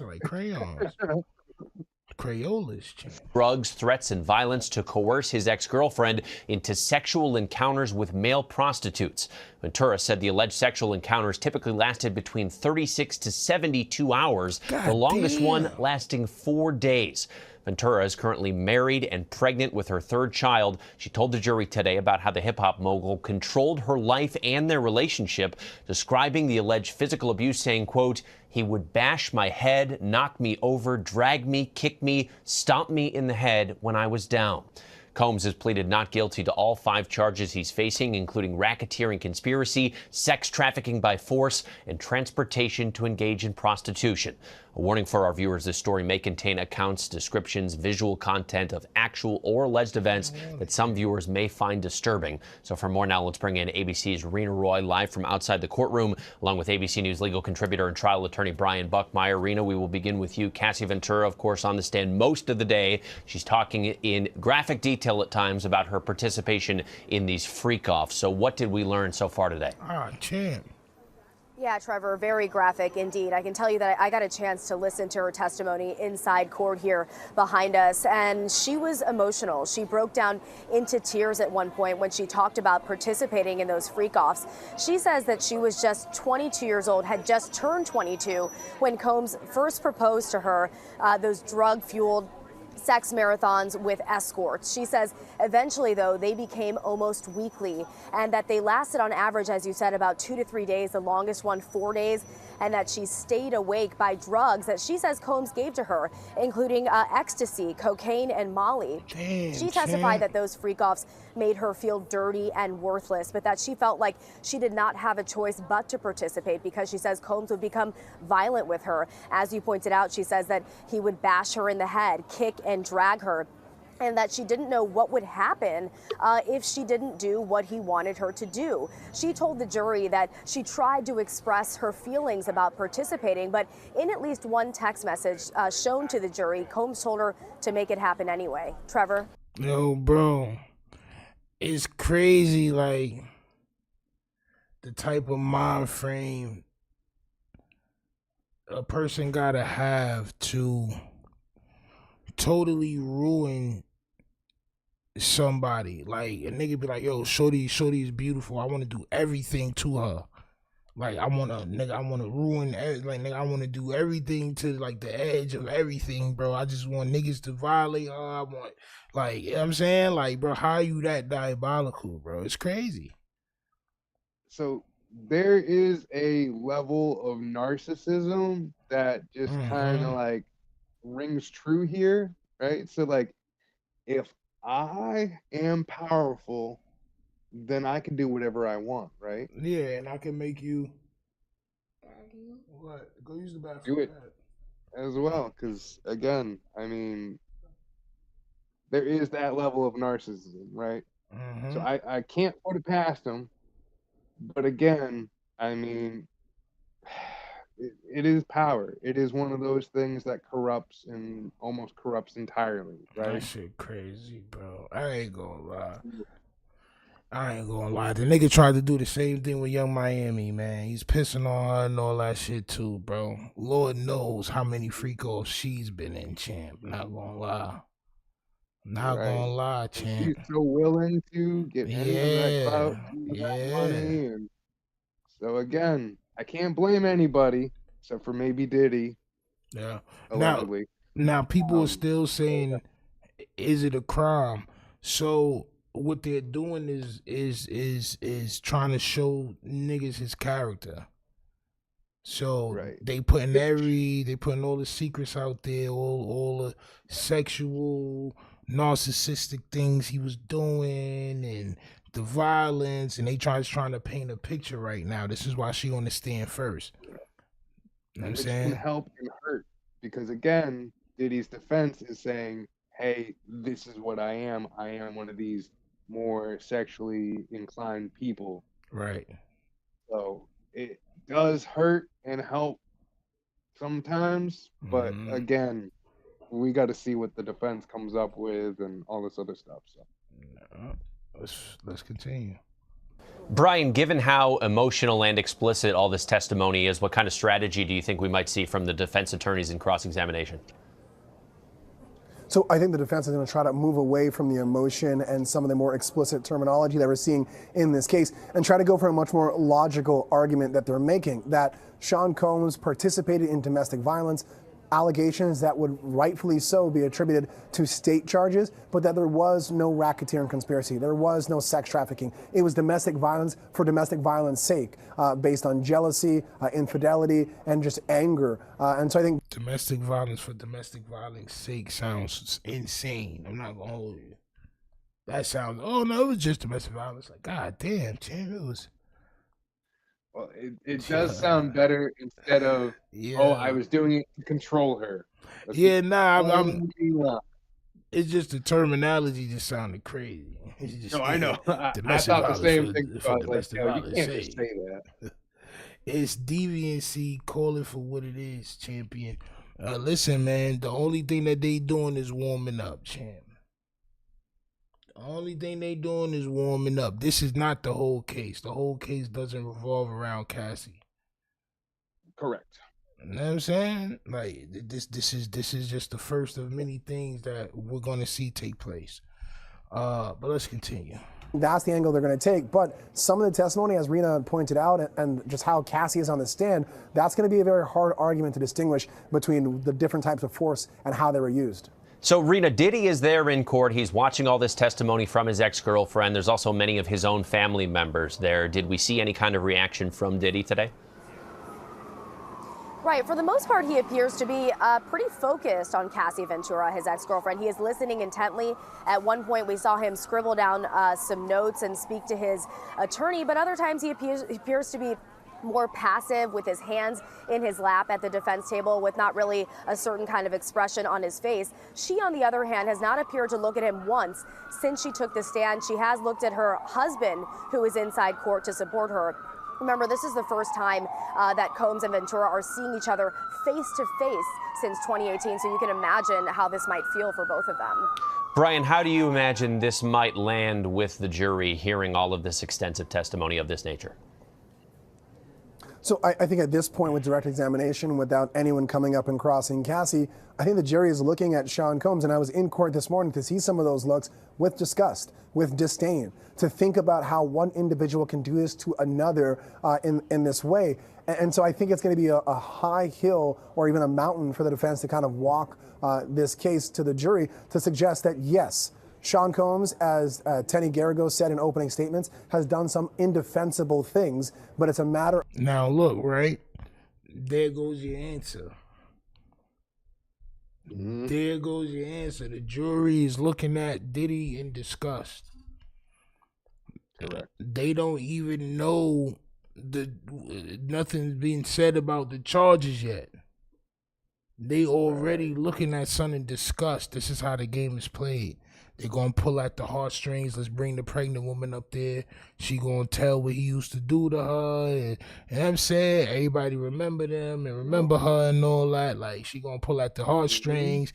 Then they going to hit you with the, well, this is what he's charged with. He did this also and that also and that also. And I'm saying, they already talking about what the jury is going to say about this. Nigga, this isn't even the whole case. And sometimes tears on the stand could be the most endearing thing to a jury. Especially from a goddamn pregnant woman, champ.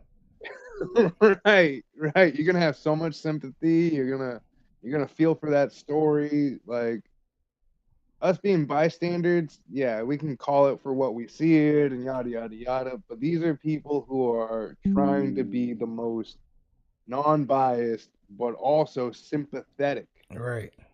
People. They looking at my son like that nigga a monster right now, champ. I'm not gonna lie. of what he's being charged with and what he did.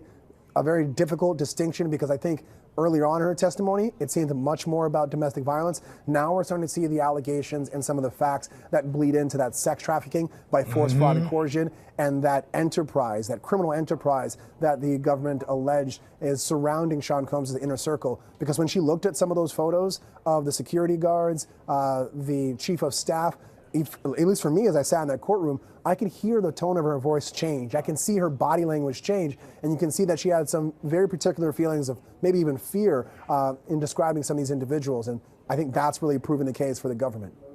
Brian Buckmeyer and Rena Roy, both with that in-court perspective. Thank you both. Damn, champ. It's getting pretty nasty out here for the diddler.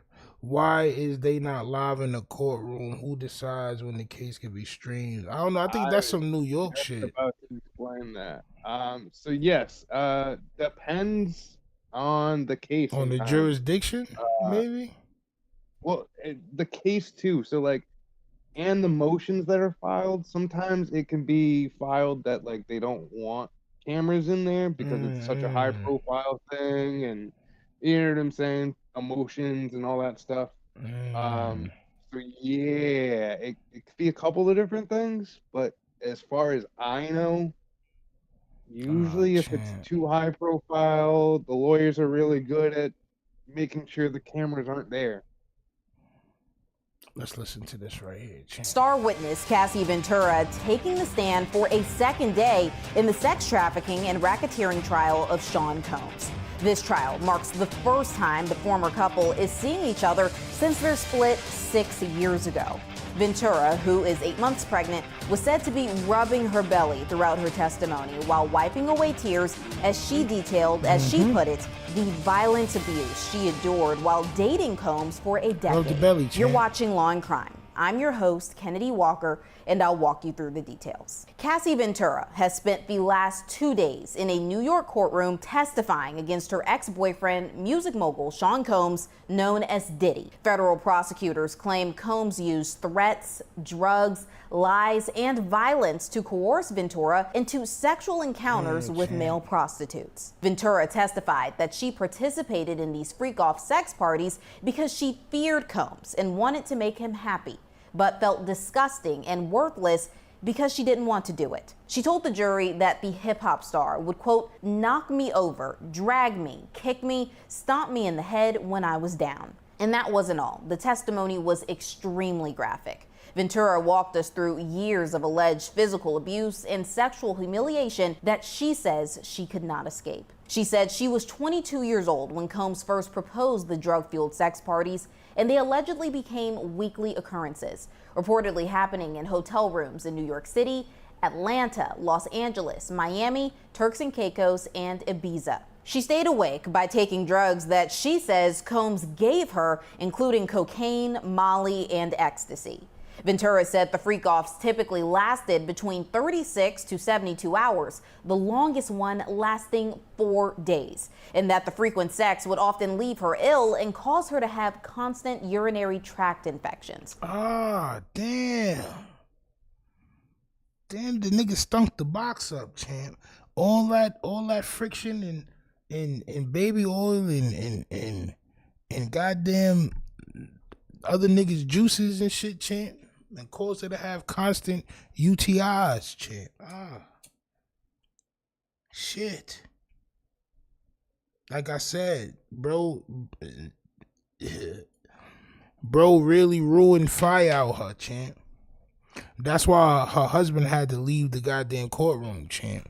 What nigga you know wants to wife a shorty that he hear all this shit about? She was choking on urine and all this other shit. Oh, champ.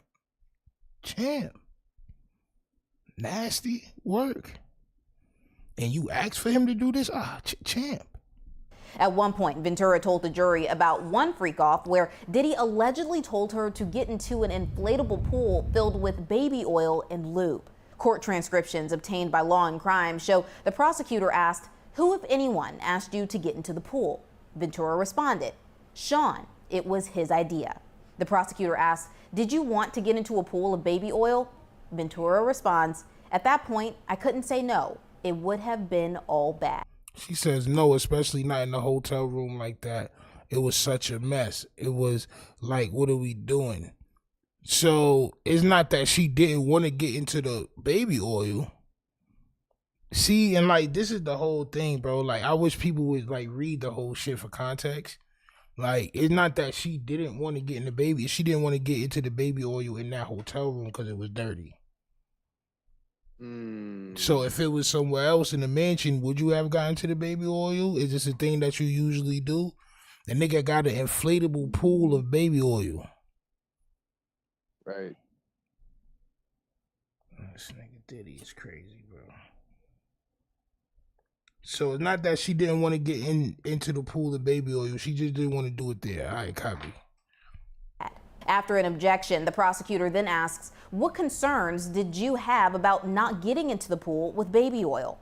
Ventura responds, that, amongst other things, just his temper. If that is something that he wanted, Sean wanted it to happen, that's what was going to happen. There wasn't another way around it. Ventura claimed Diddy controlled all aspects of the freak-offs, from directing her to find escorts, sometimes through Craigslist, the lighting in the room, to her nails having to be painted white, and what she wore. Everything, according to Ventura, had to go through Combs. He also filmed them. She claimed that when she would make him upset, he would threaten to release the footage. During that time, she says she took drugs to help her disassociate because she felt disgusting and humiliated. Like when she said Combs or male escorts would urinate on her. The prosecutor said, did you want Sean or an escort to urinate on you? Ventura responded, no. The prosecutor then asked, and before that happened, what, if anything, did you discuss about being urinated on? Ventura said there was no conversation, it was just a turn on for him.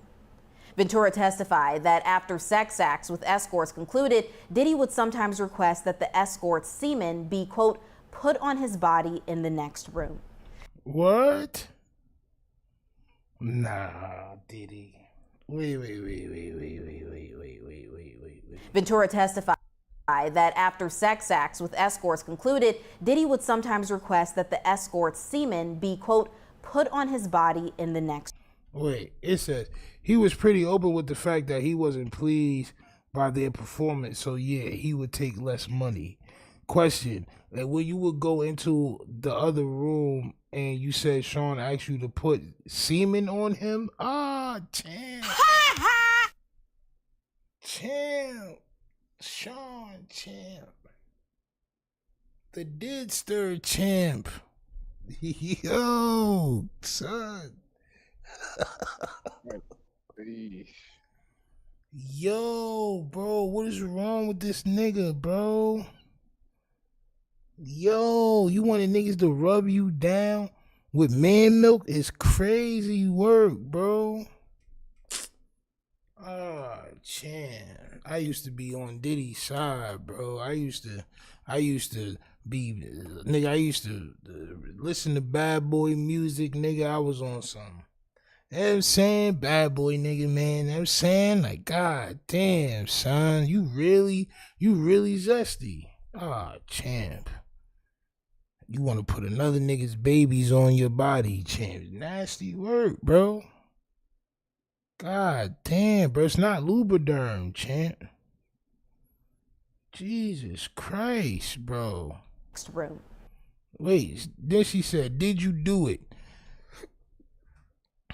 The nigga, and then she said, I did do it. Where did you put it? Usually on his chest and on his nipples. Ah, champ.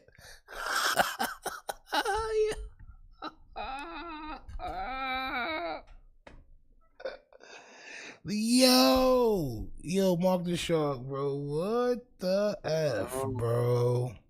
I know. Where did you usually put this? On his chest? On his nipples? Yo. Oh, man, champ. And this is what I'm saying. So, again, this can help him and this can hurt him, right? Ah, because champ. again, if he's saying this is how I get down, I don't know. Not a lot of people could say otherwise, right? Ah, champ. But again, It just, if he has proclivities, it just proves that he's mook and that he's diabolical. He want all control and he want anything to happen so he can usually like he just make niggas do everything. Like he just make like so I don't know. This shit is nasty work though. They had my son glazed up like a young R2D2 chant. They had him shiny chant. Remember the cheesecake? Yeah. I mean, I would use that all day long. I'm like, hey, come on now. Diddy is used to power. He's used to saying stuff and people doing stuff. I don't know. This is nasty. She was expected, she says, to have sex during her period and testified Diddy frequently got physically abusive. I would, Diddy, bro. Not on the red light. Champ. One of those times was caught on camera in this now infamous CNN exclusive video of Combs beating Ventura in 2016. Ventura said she was in a freak-off with Diddy and an escort, and it was a couple days before her first big movie premiere. She claims she tried to escape while Combs was in the shower, but he caught her before she could leave, kicking her and giving her a black eye. The prosecutor said, "How many times had Sean thrown you to the ground like that before?" Ventura responded, "Too many to count. I don't know." Combs denies all allegations. If convicted on all counts, he could face up to life in prison. Since his 2024 arrest, he has been held at the Metropolitan Detention Complex in Brooklyn. And joining me to talk more about this is former prosecutor Melba Pearson. Melba, thank you so much for... Oh, fuck Melba Pearson, chant. This shit is nasty work. Man, son. That, you know, in other words, looking at them, you can't really tell what they're thinking, what they're watching these types of cases and, you know, hearing these types of facts. And yeah, you know, we... All right. I got a couple of other little excerpts from the shit that Cassie was saying in the courtroom. All right. So this is some shit that they were saying, champ, right? The prosecution asked what supplies for freak-offs. Ventura says Astral Glide, baby oil, and condoms. They asked who bought the supplies. Cassie says security, Sean's assistants. So this is how we start to get into the RICO shit, right? Because they could prove that niggas was supplying and it was all like some type of group activity of like a organized thing, then yeah, I mean, they're going to start violating. Sleazer says if he beat the case, do you think he's still going to do freak-offs? Hell nah, champ. Yeah. Hell nah. I would be staying so far away from any type of act. You wouldn't even see me like eating a banana a weird way, like not at all. Champ, at all. So they said, what brand of baby oil? She says Johnson & Johnson's. They says, how was it used? Victoria says, Sean says you need to be glistening. Yo, niggas laughing. Yo, you need to be glistening, baby. You know what I'm saying? Where was the free? I mean, it sounds like that's something that he would say. Where were the freak-offs? Where the freak-offs? Where you ran out of baby oil? Defense says objection. So, that part I think is a typo. Okay. I had to read that like 7 times because I was like, what the fuck is going on? Like, where the freak-offs? What? You ran out of baby oil? All right, this is irrelevant. You also mentioned Astral Glide. Defense, same objection. Irrelevant. Sidebar. All right, let's see what else they got. We were just talking about Astral Glide. How was it used? Victoria says lubricant. USA says if you ran out, what? We call either staff or the bell desk and give them a tip. Were the freak-offs lit? Usually it was candles, strong smelling Glade. Nigga wanted to get the smell of butthole from out the air, champ. You want to get that smell of brown eye from out the air, champ. Any other use of the candle wax? A few times poured on my body. Who set the temperature of the room? Sean. I was expected to do freak offs on my period. Did you want to do that? No, of course not. I'm not gonna lie. That's Right. just fucking just terrible, right? Mhm. Did you want to be urinated on? Objections. Asked and answered. Overruled. She says, no, I did not want it. How did it feel? It was disgusting. It was too much. I choked. No one could think I wanted it. Why were you choking? Too much urine in my mouth. Who else urinated on you? Sean.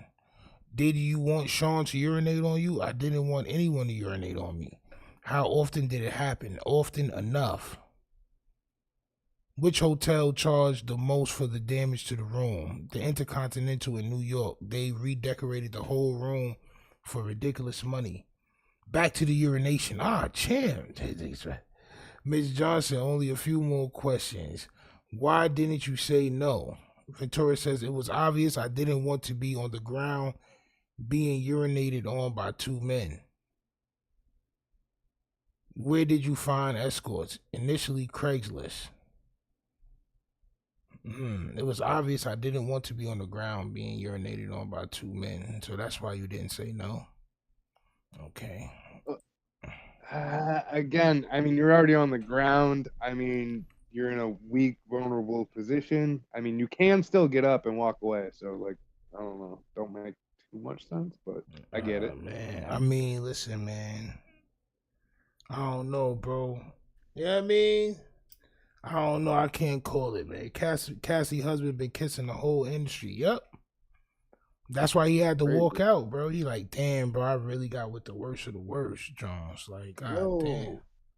And I think Diddy's daughters were there too, and they had to walk out. Yeah, yep. I couldn't. How does it feel being Diddy's daughters and realizing that your father don't really like respect women? Like they just sex toys, champ. You do everything. Right. And then you grab a handful of man milk and put it on Diddy's chest, champ. This is nasty work, champ. Yikes. Nasty work.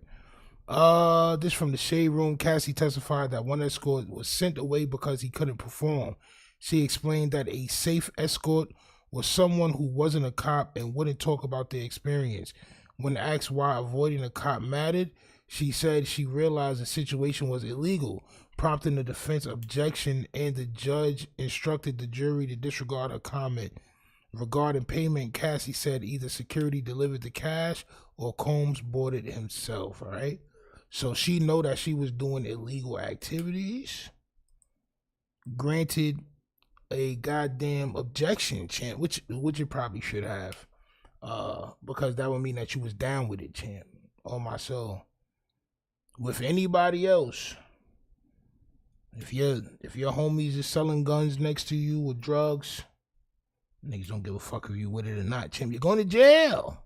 Cassie testified that she used drugs at every freak off, which we heard. Special K, GHB,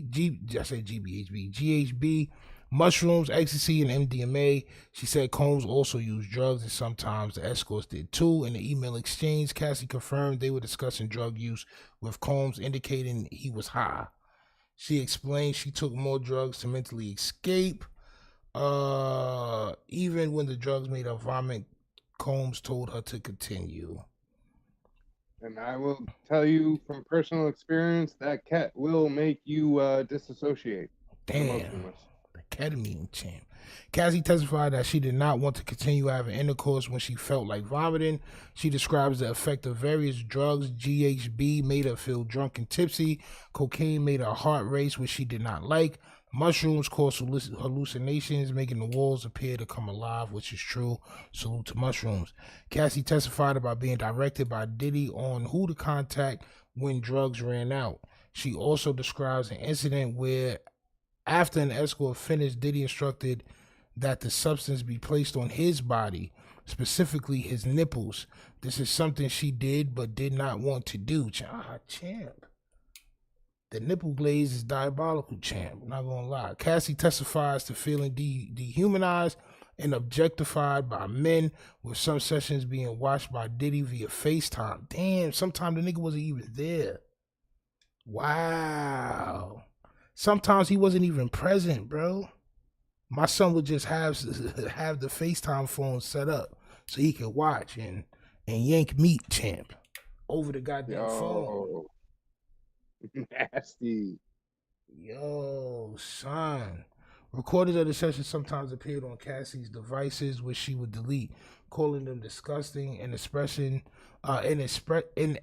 expressing a desire for no one to ever see them. Sean's devices were also used at times. Ventura asked him to delete the videos, but doesn't know if he actually did, which we know Diddy did not do. Cassie recounts leaving a freak over early at the Century City Intercontinental because of an upcoming premiere. She says Diddy became violent, hit her, and that's what we saw just a second ago. All right. And we got this. Probably be the last little bit of information. Male escorts claim Cassie was the one who requested the PP, champ. All right. Nasty work. Cassie was actually the one who asked me to urinate on her. She asked me if I had ever done that before. She told me to do it. Apparently, I was doing it wrong because they both told me that he was doing it wrong, champ. Right? So this is the testimony from one of the sex workers, champ. All right. So Cassie was actually the one that asked me to pee on her, champ. They had just come out of the room. And she asked me if I had ever done that before. Now, when they asked her on the stand if there was any conversation beforehand, and she said no, it was just a turn on for him. But they came out the room, champ. I don't know, champ. I mean, it's just conflicting, right? Maybe he did ask her to ask him, or maybe she just knew that it was something that he wanted. Right? So she asked me if I ever done it before, and I said no. And then she told me to do it. And apparently I was doing it wrong because they both stopped me and told me that I was supposed to let a little out at a time and not go full, like, take a leak on her. Champ. The nigga was supposed to drizzle, champ. The nigga said he was supposed to drizzle, champ. He wasn't supposed to take a whole leak on her, champ. Champ. Donaldson, you were a manager, male strippers for women? Yes. Prostitution was prohibited? That is correct. Your job was to build it up? Yes and no. I'll go with yes. Objection. Sustain. Champ. Combs, Donaldson, did the company open fake businesses to optimize search results, fake addresses? It was just SEO. You went to optimize the lady's experience? I have no idea what you mean. It's just our slogan. Cassie told you to say the name Black? Philip says yes. Your boss told you someone wanted a black man stripper? Yes. Let me show you. USA. This shouldn't be on the screen. Donaldson, take it up. Nigga put a picture of that nigga ass on screen, champ. She was wearing the wig? Yes. She handed you money? She handed me $4,000. Before any oil rubbing? Correct. She had on heels and dark glasses. Where'd the money come from? Her hand. You were wearing a New York City Police Department uniform, right? I bought an NYPD t-shirt. You took the oil off in front of Cassidy? The oil? No, I took my clothes off. She said it's my birthday. Champ. It appears she's enjoying herself. Philip says yes. What was your position? Missionary. I was like, did that just happen?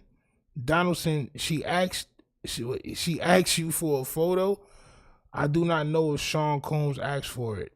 Judge says ignore that. All right, so they trying to make it seem like, I mean, I'm not trying to say they trying to make it seem like, but it's seeming like, shit, I don't know, bro. Some people saying it's seeming like a good time. Other people is saying like it's seeming like Shorty was coerced and Shorty was just being a good servant and under duress. Right. You know what I'm saying? crazy. I don't get it. Like, so the worker is basically like prime witness, right? This is who we should probably listen to. Right. Cassie too.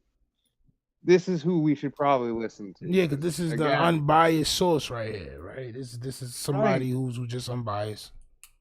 they would have done it anyways, Right. regardless who it was. Mhm. Like, so I kind of don't see them standing to gain anything, right? Right. Right. So I'm kind of gonna lean that way, I guess. I mean, Cassie, yes, but again, I don't know. I don't know. What do y'all think, chat? Do y'all think Shorty was enjoying herself, or do y'all think that Diddy had her under some type of mind control and pills and substances that made her go this way, champ? On my soul. And do y'all believe that this is going to hurt Diddy's case in any way, or help his case in any way? Y'all let me know that too as well. But we packing up, man. We getting the F out of here, man. Salute to Mark the Shark for being in attendance. Champ. I just dropped my mouse, champ.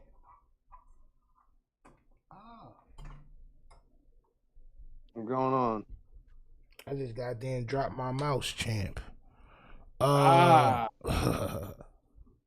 Salute to Mark the Shark, though, for being in attendance as usual. Salute Mark the Shark, and salute to y'all for popping out. Please make sure y'all share this content. Make sure y'all go over to cloudedteam.com and copy a t-shirt.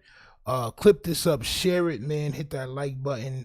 And we'll be back tomorrow at 9:30 or 9 to 9:30 Eastern, champ, PM. All right? Salute to y'all. We out of here. Come on.